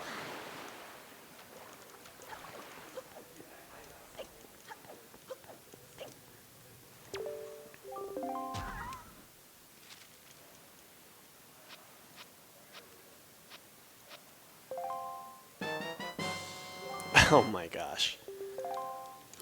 So we got our boomerang, thankfully, which will allow us to complete the forest temple.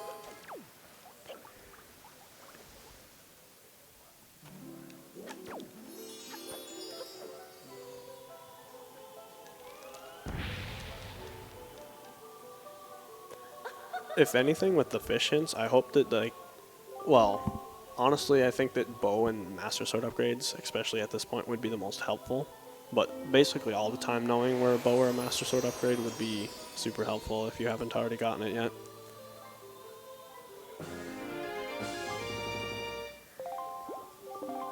They definitely don't want us to die.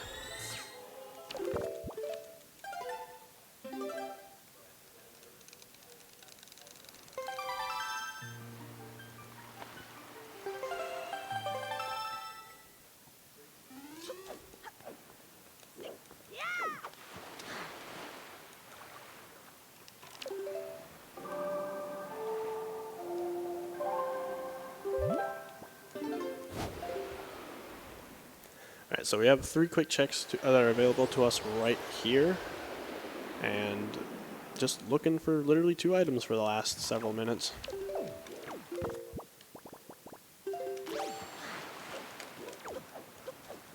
So that windmill we turned down earlier now will finally have a purpose to us.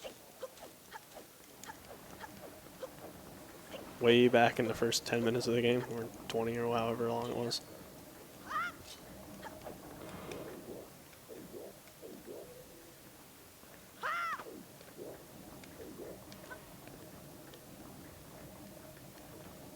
So let's see if my sniping skills are good today.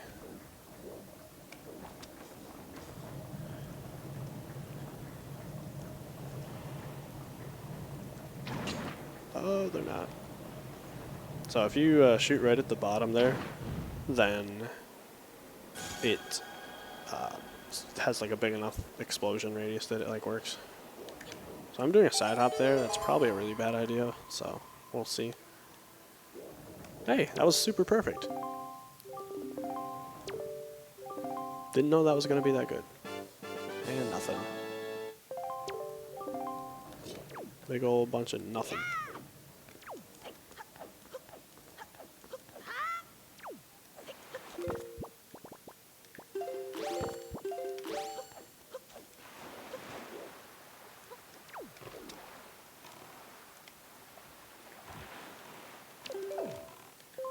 Another quick, wow, okay. Alright, well, we got our Master Sword finally. That's very nice.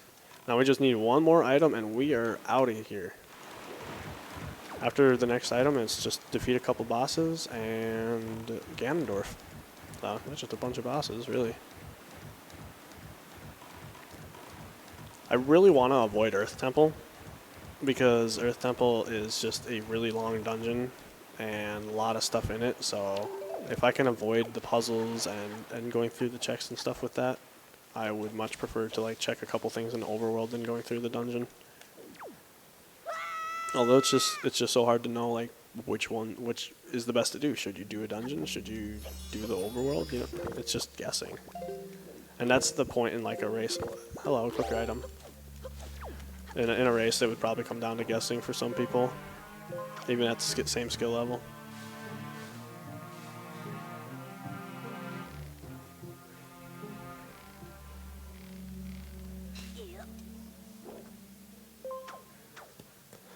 Alright, bless RNG.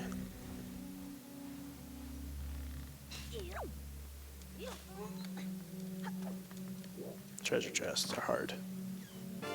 Oh.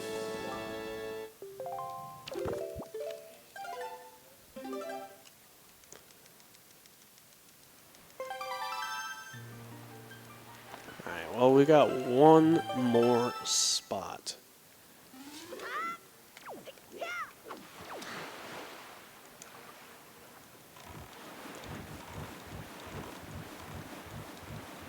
And every single place I'm going right now has the potential to have items that I need, or an item that I need.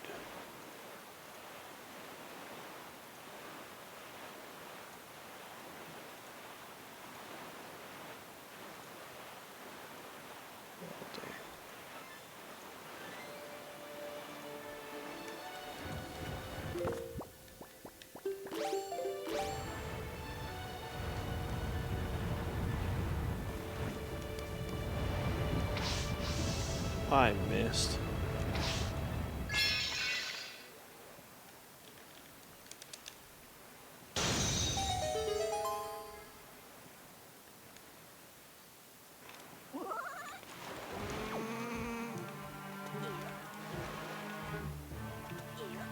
Let's see if I can get in there before 4:32.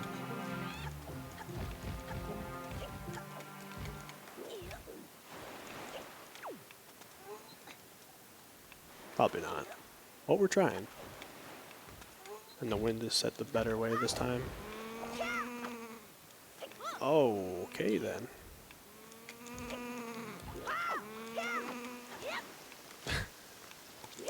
Movement is hard in this game.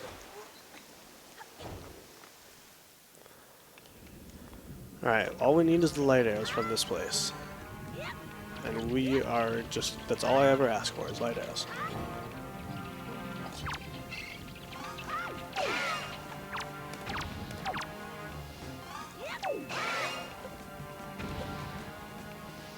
Kind of a hard puzzle, but, you know, we got through it.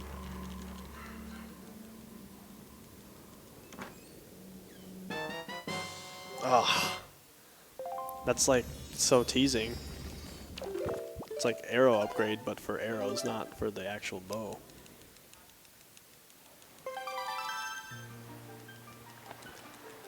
Alright.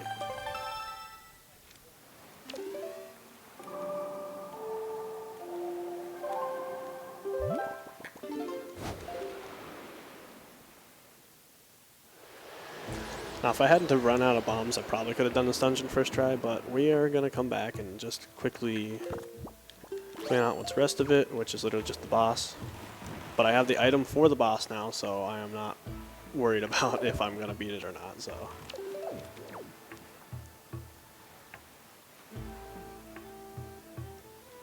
If you have enough patience, the hookshot will work, but if you have enough patience, you shouldn't be a speedrunner. So you gotta get through the game fast.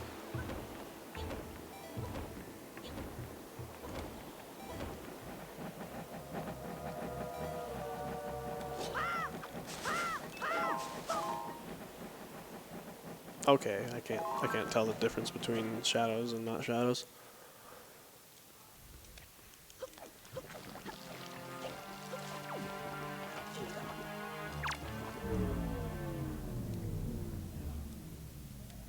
Well, thankfully for warp pots that we can get through the dungeon incredibly quickly considering how slow this one is, or how small this dungeon is. Dungeons with like a hub area, like this one and the Wind Temple, are really nice because the hub area just goes and branches off to all the other areas.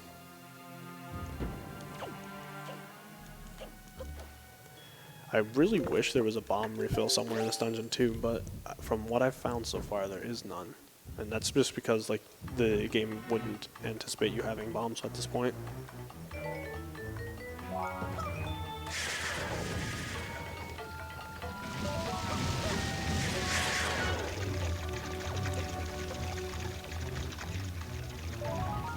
And that's how you do this boss. The right way.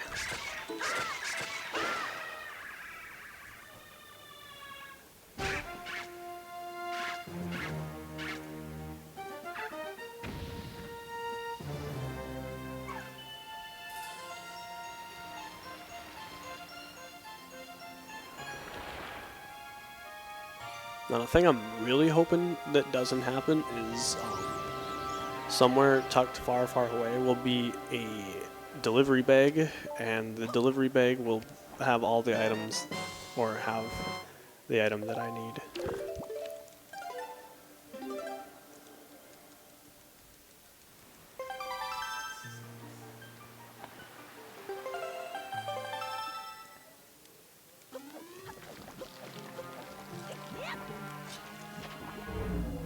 So those warp pods that you can get through the dungeon a lot quicker with are super useful in times like this where you only have to like go do like one thing quicker, something in another dungeon. For when you have to double dip is the terminology, I believe.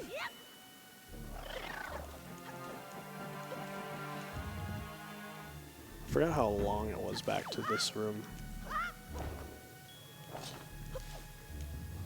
Probably quicker to come to this room from the other side, no lie.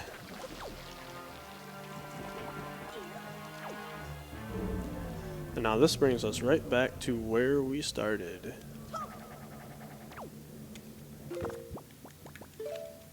So I'll just save and quit here just so I can like warp up to the top a lot quicker.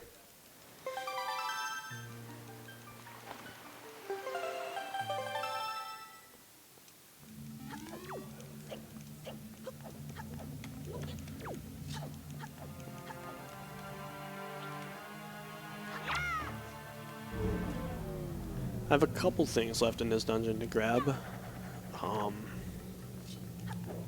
Shouldn't be too big of an issue.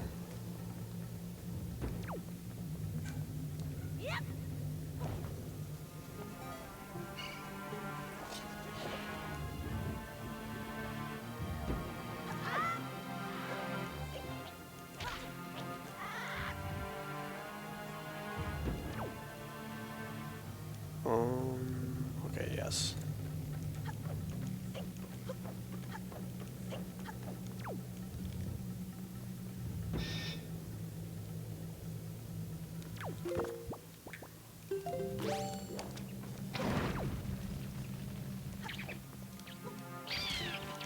And now we can finally check this out, which isn't what we need, sadly.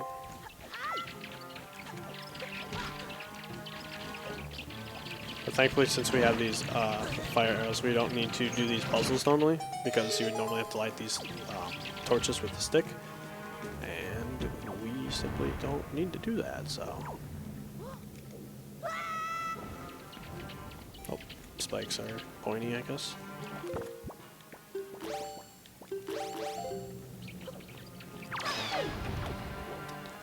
So, in the next two checks I'm about to do, there's going to be one key, because I skipped the key earlier. And then the other one is going to be a random item that I don't know what it's going to be. So, we can hope for the best and it be light arrows. And even better yet, the item here would be not a key, so that I would know not to go check the next chest. But if this is a key, then I have to go check the next one, so... Little things. Yeah, that's a key. Oof. Alright, so... Bounce off that wall like that.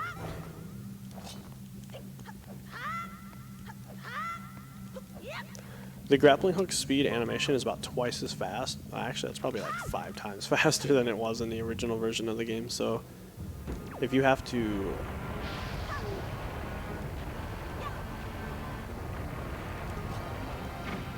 Hey, it worked. Nice.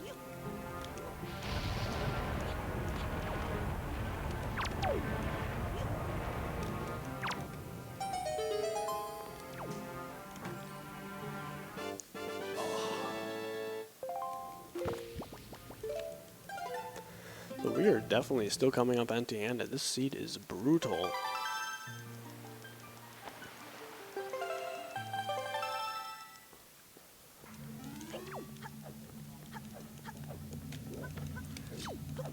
So this dungeon seems like it's gonna... I'm gonna bonk a whole bunch. This seed seems like it's gonna take me to the last dungeon, which is really what I was trying to avoid.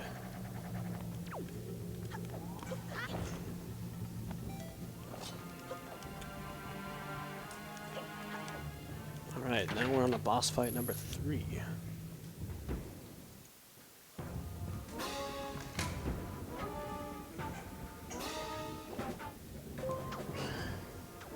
So I have one check for mail. I have one more check before we have to go inside the final and dreaded dungeon. And after I get light arrows, it's simply just a one-way trip to the end of the game, so... The faster we find light arrows, the faster we move on to the end.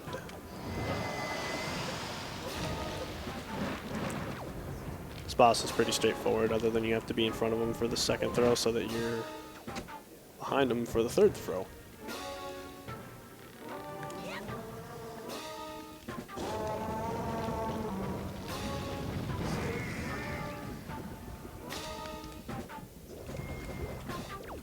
Alright, so we're gonna get behind him like so. We're gonna hold our shield up just to protect us from falling rocks.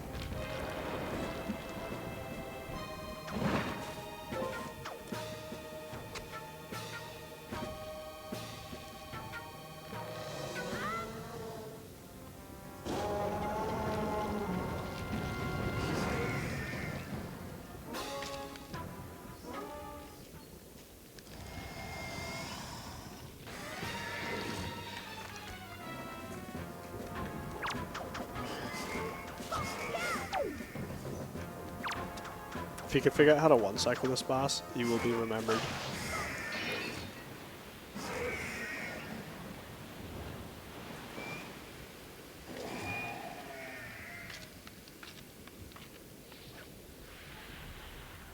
So praise to the RNG gods that this next item we get is the last item we get.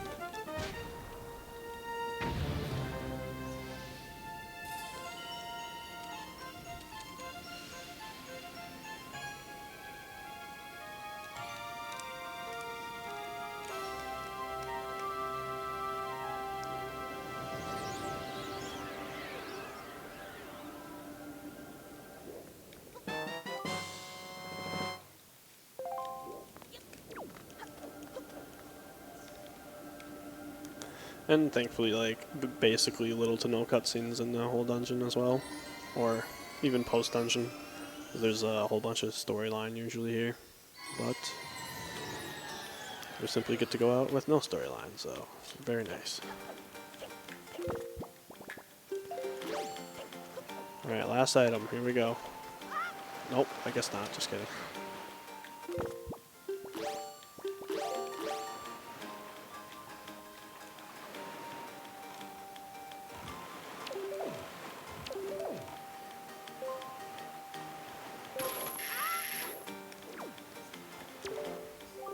Try to make extra careful sure that I don't soft lock on this post box like I did in one race. Oh, it's the cabana, dude. We don't need that at all. Dang it. Alright, well, now we go and adventure into the dungeon that I didn't want to go and venture into, so. All we're really hoping for at this point is that the item just comes up really quickly.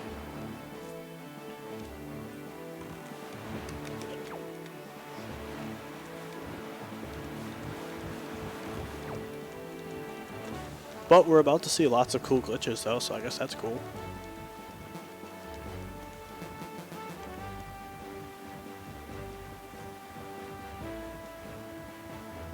If only one of these fish hints would have told me that, like, the bow upgrade was in Earth Temple or something like that, that would have saved so much time, because I would have just simply gone here right away.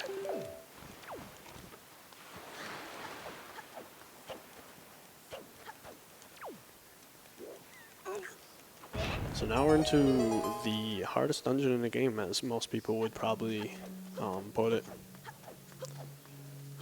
When people roll seeds, this is the last dungeon they really want to see in their seeds, usually. If you're like really good at glitching though, this is really one of the easier dungeons because of how many glitches there are and how many things you can do around normal stuff.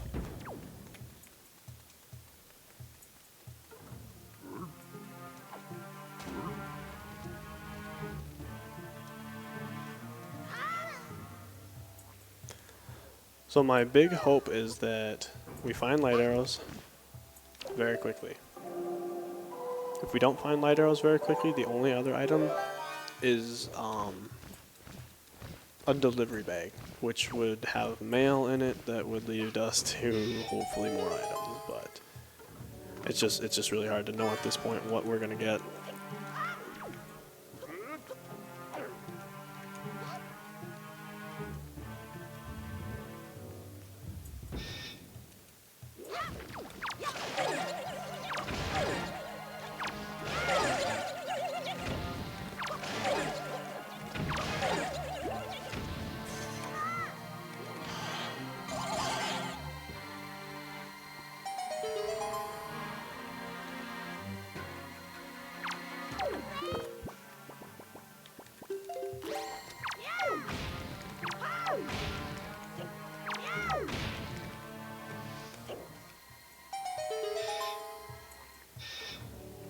Alright, time to start glitching. So we should save before doing anything bad.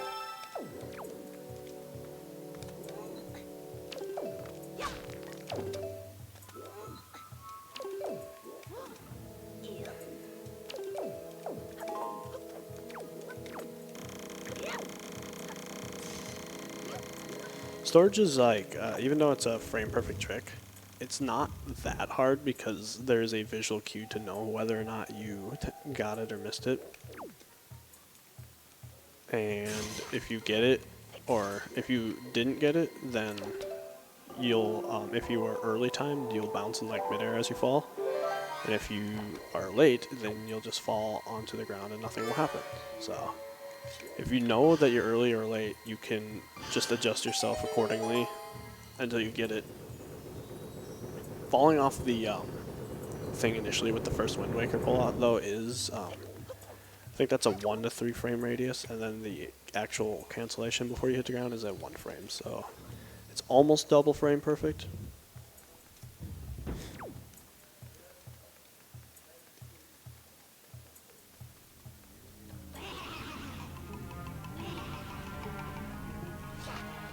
I'm gonna try to do a trick here.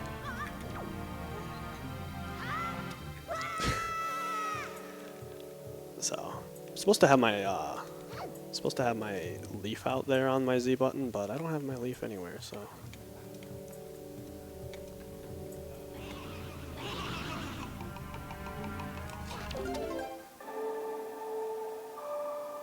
But I got the frame perfect roll clip first try, and then I just didn't have a leaf on my Z button. So that happens sometimes.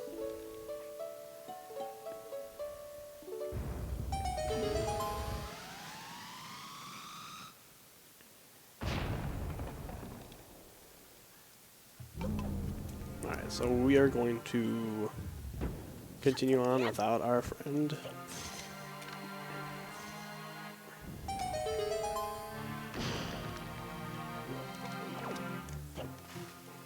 Giant slide there, I guess.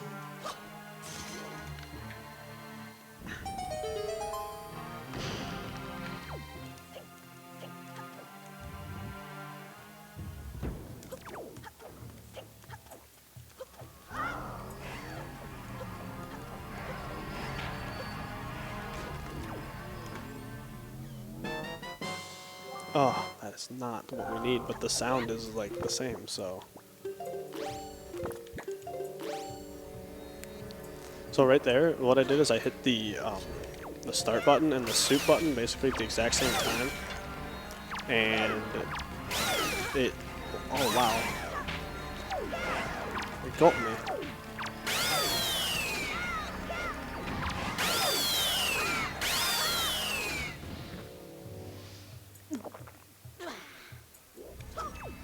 And you basically duplicate your soup by putting another item over it, or another bottle, or something else.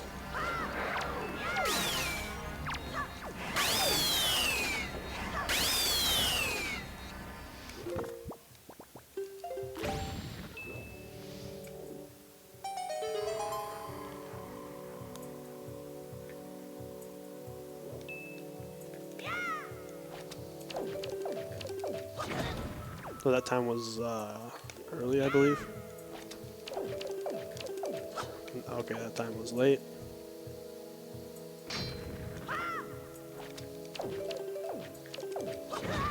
Late again. And that was on time.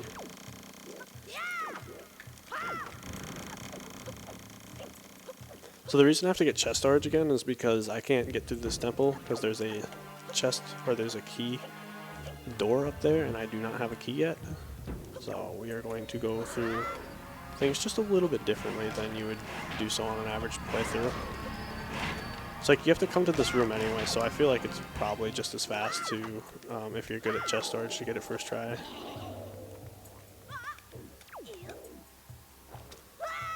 I don't have leaf equipped still, dude. Come on.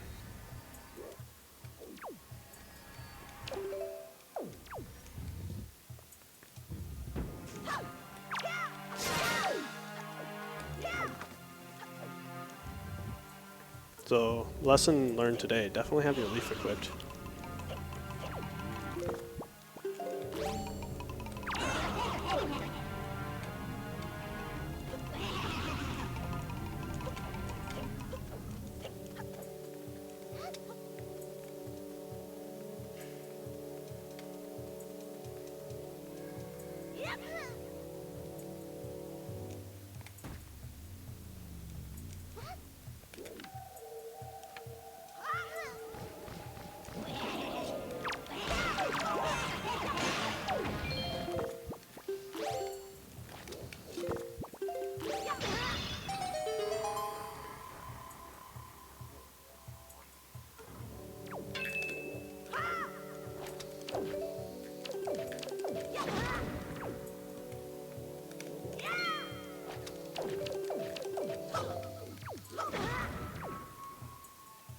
Frame pressure tricks are not that hard.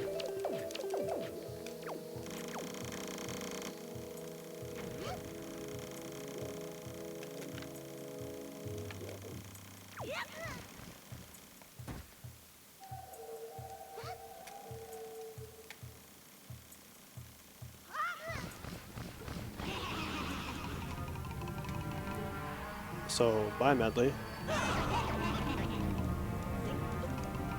Alright, so now that I have my leaf thoroughly equipped on my Z button, which it should literally always be there, we will continue back as follows. Continue with our regularly scheduled program now.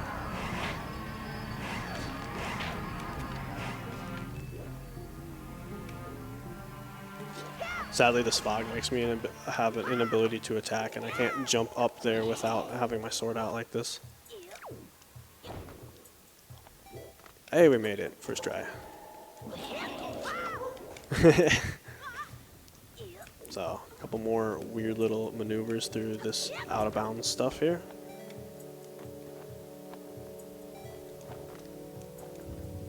And every single time that I store a chest, the only way to check to see if I have received anything from it is from voiding out or going through the loading zone. So I'll void out in a couple different spots. These bats are a lot of RNG.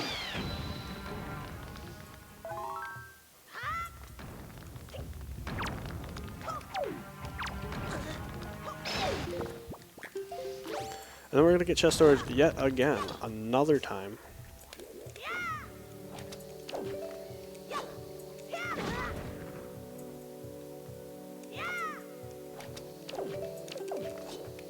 It's kind of hard with this one because of it being in like a tiny little cove. So I usually do a little bit too soon for this one.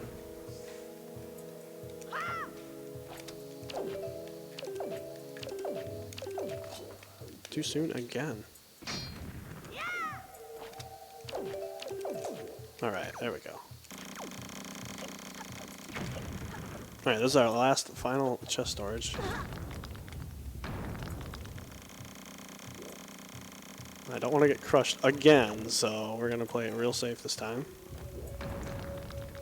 And I also killed all the bats in this room because the bats can knock you completely out of bounds when you're up here like this, so... And yeah, that's happened in the middle of a run before. It's fun. Very fun. So we're just going to go to this door. And wouldn't you know it, there's the boss door already. Wow, it's like we just started this dungeon.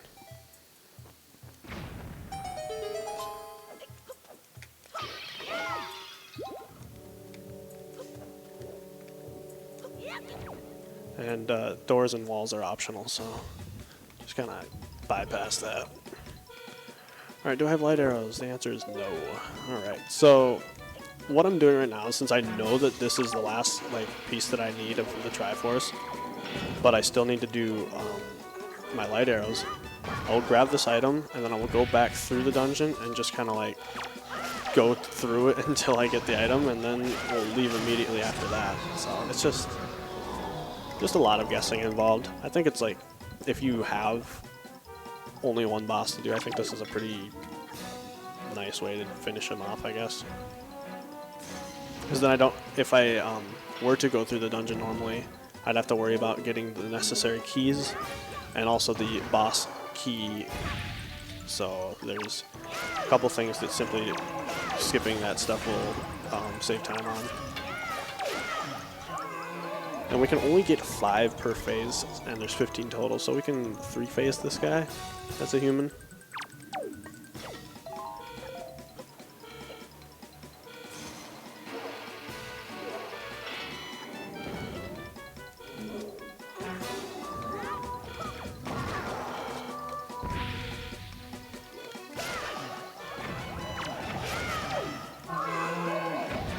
A really strange sound there.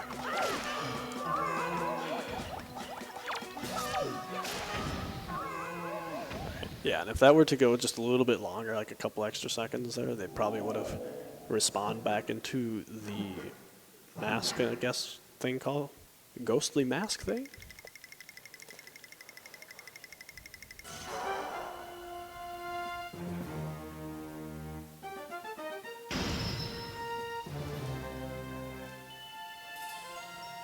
I watched a theory video for Breath of the Wild 2, and it talked about that purple smoke that the enemies blow up into as malice from Ganon or something like that, or the evil malice. I guess I didn't really like think about that as a whole. Like the whole games are consistently always blowing up enemies into purple smoke.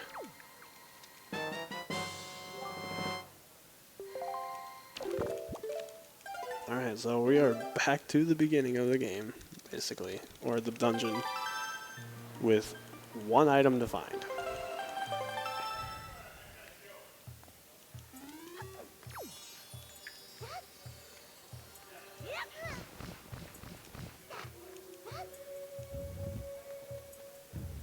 Just a really, really tricky spot to be in, because at this point there'd be somebody in your race probably who would have gone to Earth Temple early just because they ran out of other stuff to do.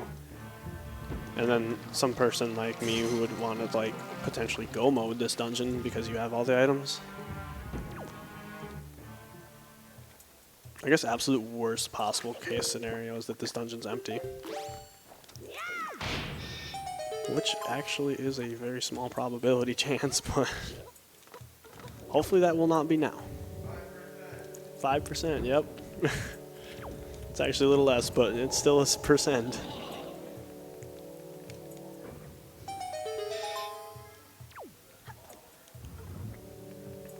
The Legend of Zelda, how fast can you do all these dungeon puzzles quickly? That's not what we need.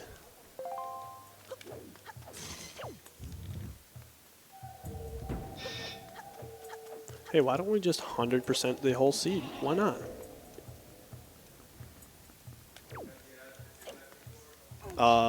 Yeah, sometimes the absolute last check that you do, like after doing absolutely everything, the last check actually you do in the game is the vanilla light arrows chest that you would get in the regular game. It's the absolute last place light arrows could be, and it could be there. So, fingers crossed it's not. Well, we got all our keys now, though.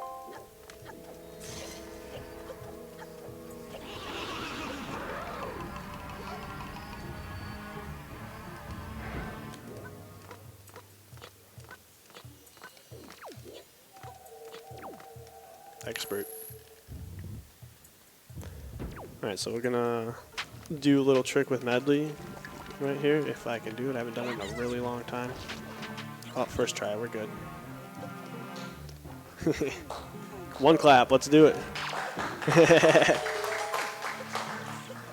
You can actually bomb yourself up there with a well-timed bomb boost, but yeah, I'm not about to do that.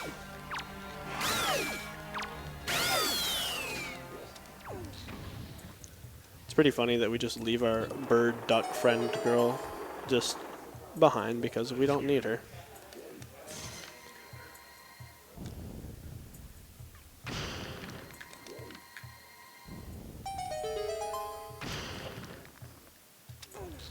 So these are probably also the hardest dungeon puzzles you'll ever find in the whole game.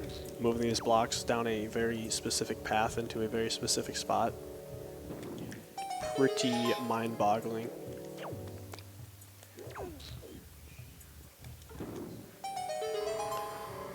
And literally every single chest I check, it's just in the back of my head, well, I hope this is the one. And it's a good chance it won't be, but we're trying. Nope. And we have a lot of hearts now. Sometimes I'll finish a seed with like 3, maybe 4 hearts, maybe 5, but getting like 6, 7, that's kind of crazy.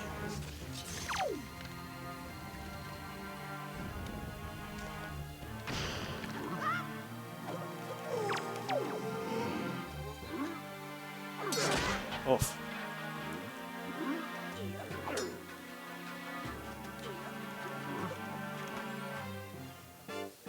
Nope.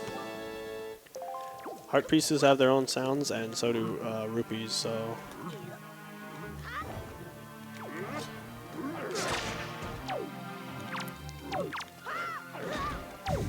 Good thing I have all these hearts. Oh, that's a nice, effective way to get up there, I guess. It's only frame perfect, forehead. Come on.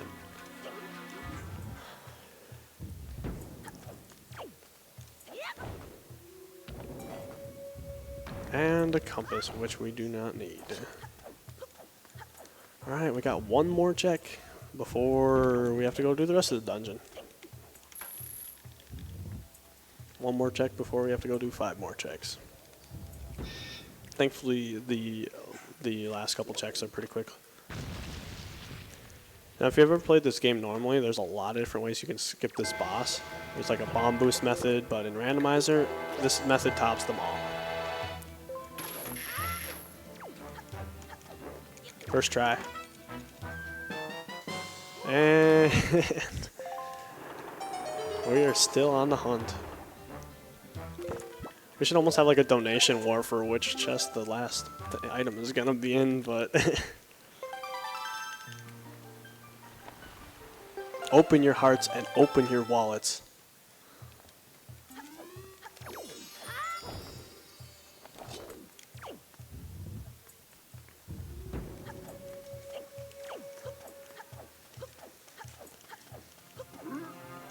I mean, I could have done the back end of the dungeon first too, but I didn't know the front end was going to be empty, so it's really hard to know when I don't have a spoilers log.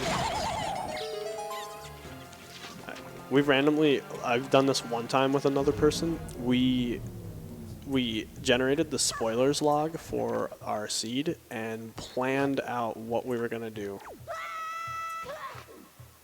So we called it a Randomizer. So we routed everything perfectly and just tried to see who could win that way.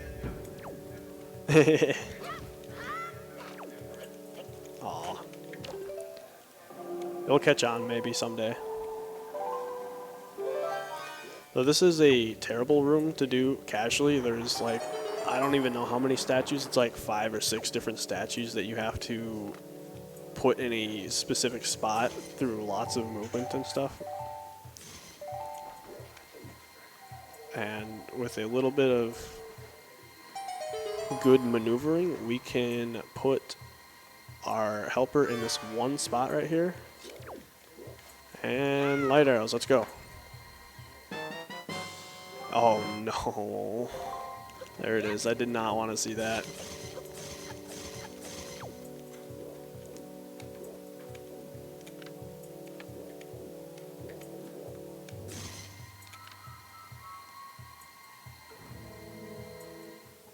So using this one beam of light all the way across the room, we can get all our treasure checks without needing to pull a single statue. So this is definitely the way to do it if you don't want to do things fast or slow.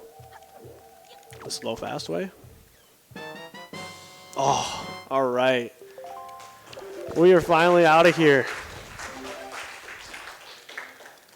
And are those lights flickering?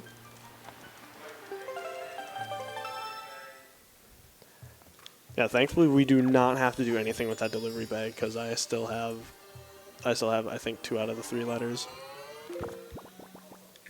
Oh no, we have all 3 letters actually. So yeah. I have a friend at work who says he's the Flash and he runs around and pulls up his shirt.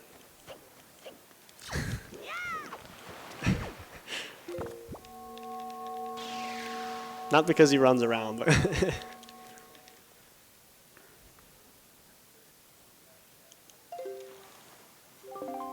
so, kind of a little bit of bad news. We are going over estimate, but it was a good try. It was a good trek. We almost 100%ed the whole seed. We are, I think, we are 5 checks away from 100%ing the whole seed. No, 3 and plus 2, yeah, 6. 6. It's my final number. Alright, so if anybody is unfamiliar with Wind Waker speedruns, the original, we have been searching for barrier skip in the original Wind Waker for I don't even know how many years. It's 10 probably, 8 to 10 years. It's been kind of an ongoing hunt to get through this ginormous barrier. And earlier in July 4th or so, they found a actor unloading glitch utilizing this technique that we can basically fill memory using items with. Sadly, that only works with the Japanese version. because the rest of the versions that were released prior or post Japanese had a line of text code or something like that that prevented memories from being corrupted. But in the Japanese version, apparently they forgot to do that, and so we can corrupt the memory. So.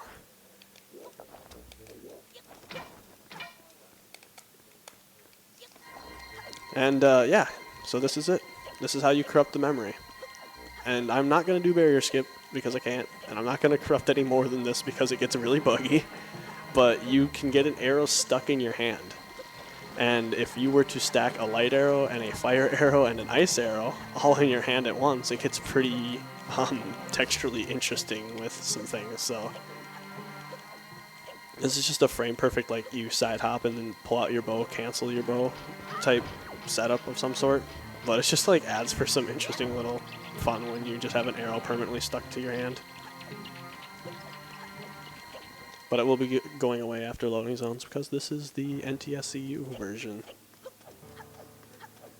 It's a mouthful. And thankfully for us, the end of the game is really straightforward. Like, it's literally just go to the end. No cutscenes, no trials, no doors, no nothing. We just go straight there, so. And coming up right here is the last trick that I'll be using in the entire game right here. That saves 2 frames.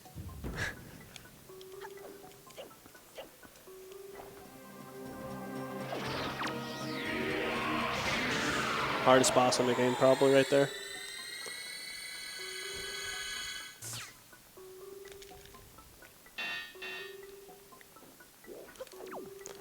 So I'm hoping that since I've wasted so much time with other stuff, we can clean up our in-game fight. So hopefully RNG is on our side for the upcoming boss fight. So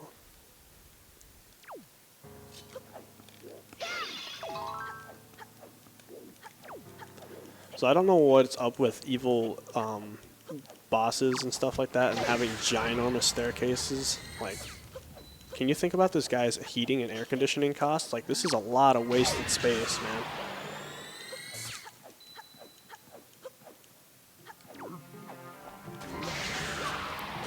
Double snipe those guys out.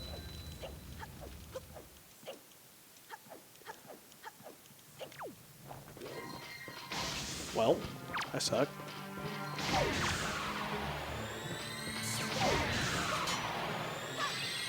We did get a quiver upgrade though, so we have the option to shoot off 60 arrows this time. I do not have a double magic upgrade though, so we'll have to make sure we're conserving energy. Off. So this guy needs to stop moving, because these movement patterns are incredibly hard to track. Alright. But he will pull up for 3 attacks that I can predict the shots for each time.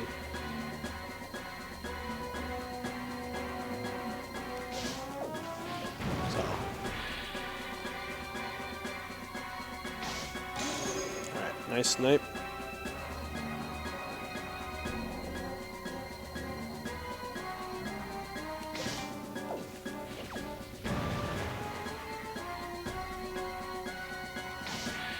Oh man.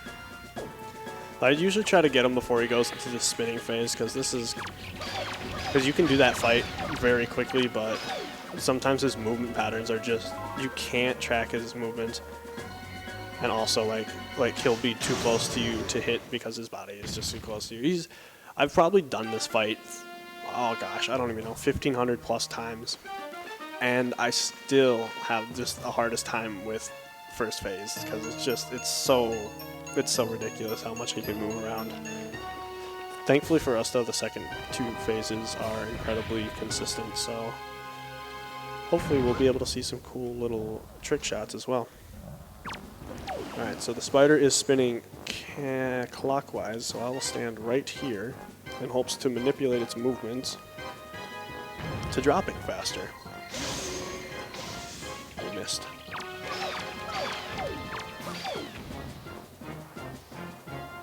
And we have absolutely no magic drop. Wow, this game is loving me right now. RNGesus was not on our side today. Or skills. There's our matchup.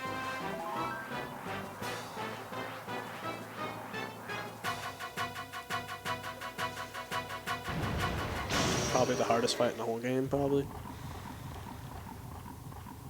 Now there's a quick snipe I can do with this next phase. If his movement patterns are good.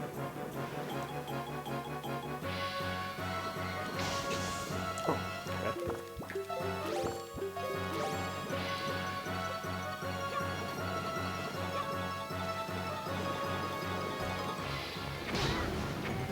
Please don't go in the wall. Oh, it's in the wall. I wanted it. Alright. There we go.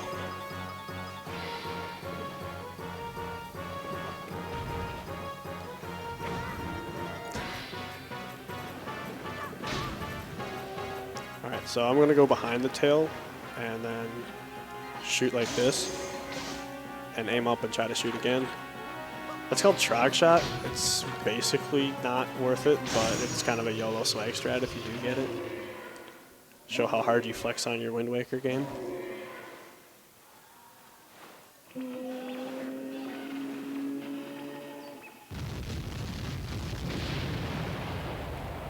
Yeah, so this was almost 100% plus like forced double dip, so kind of a not fun seed, but sometimes randomly you get not fun seeds, so.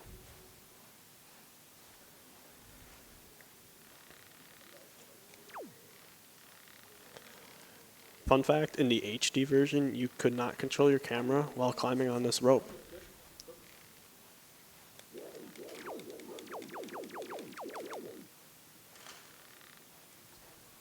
Link's upper body strength is incredible.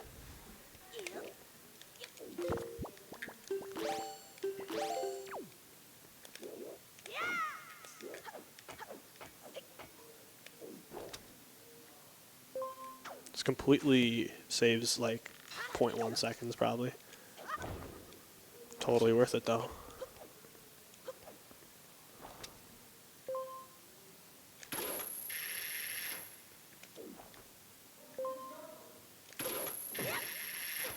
There we go.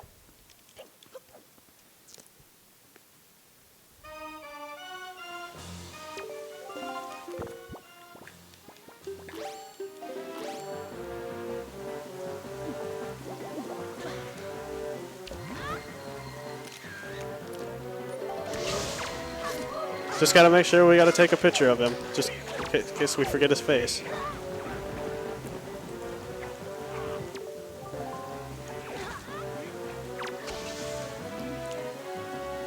So normally I would just spin attack him a couple times and get knocked into the barrier there and talk to Zelda really quickly, but that did not go as planned.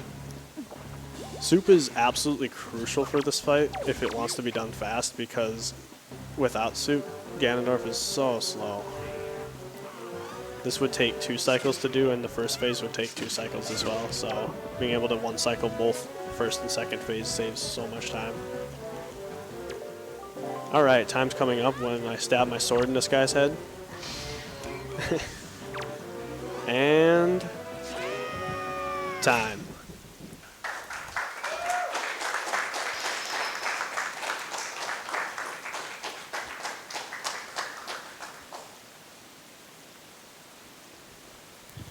Nice job. Anything you want to say? This seed sucked. Usually in a given average, I'd say with these settings, anywhere 2 hours to 2 hours and 10 minutes is pretty average. So having to go through mostly everything was kind of like a worst case scenario for this. That's just the luck of the game. Shout outs to the community, which is like all of 5 people right now still. But we're definitely trying to recruit people and get out more on for tournaments and stuff, because when the tournaments start happening later this year or hopefully early next year, then we'll be able to show off a lot more stuff that we're trying to develop and stuff. So But this is essentially what it is. Race mode is really fun to race because it's super predictable and your times aren't going to vary hugely. And shout outs to the people hosting this place and everybody watching because everyone's awesome. So, don't really have too much else to say other than you should play this game probably. All right, thanks. Thanks for the run. Awesome. Coming up next, we have The Legend of Zelda Ocarina of Time, which is Morpha RTA by Condor. Shout outs to Condor. I'm also going to read off a couple of donations that came in. I got 2 donations from, I'm going to butcher it, but it's Kayuchi Saka. Donated $5 twice, both times for the Ocarina of Time file name Midwar as Nabbit. And then we have another $2 donation from me, Quentin, that said, Colonel, I'm trying to sneak around, but I'm dummy thick, and the clap of my ass cheeks keeps alerting the guards. So Oof. thank you for that.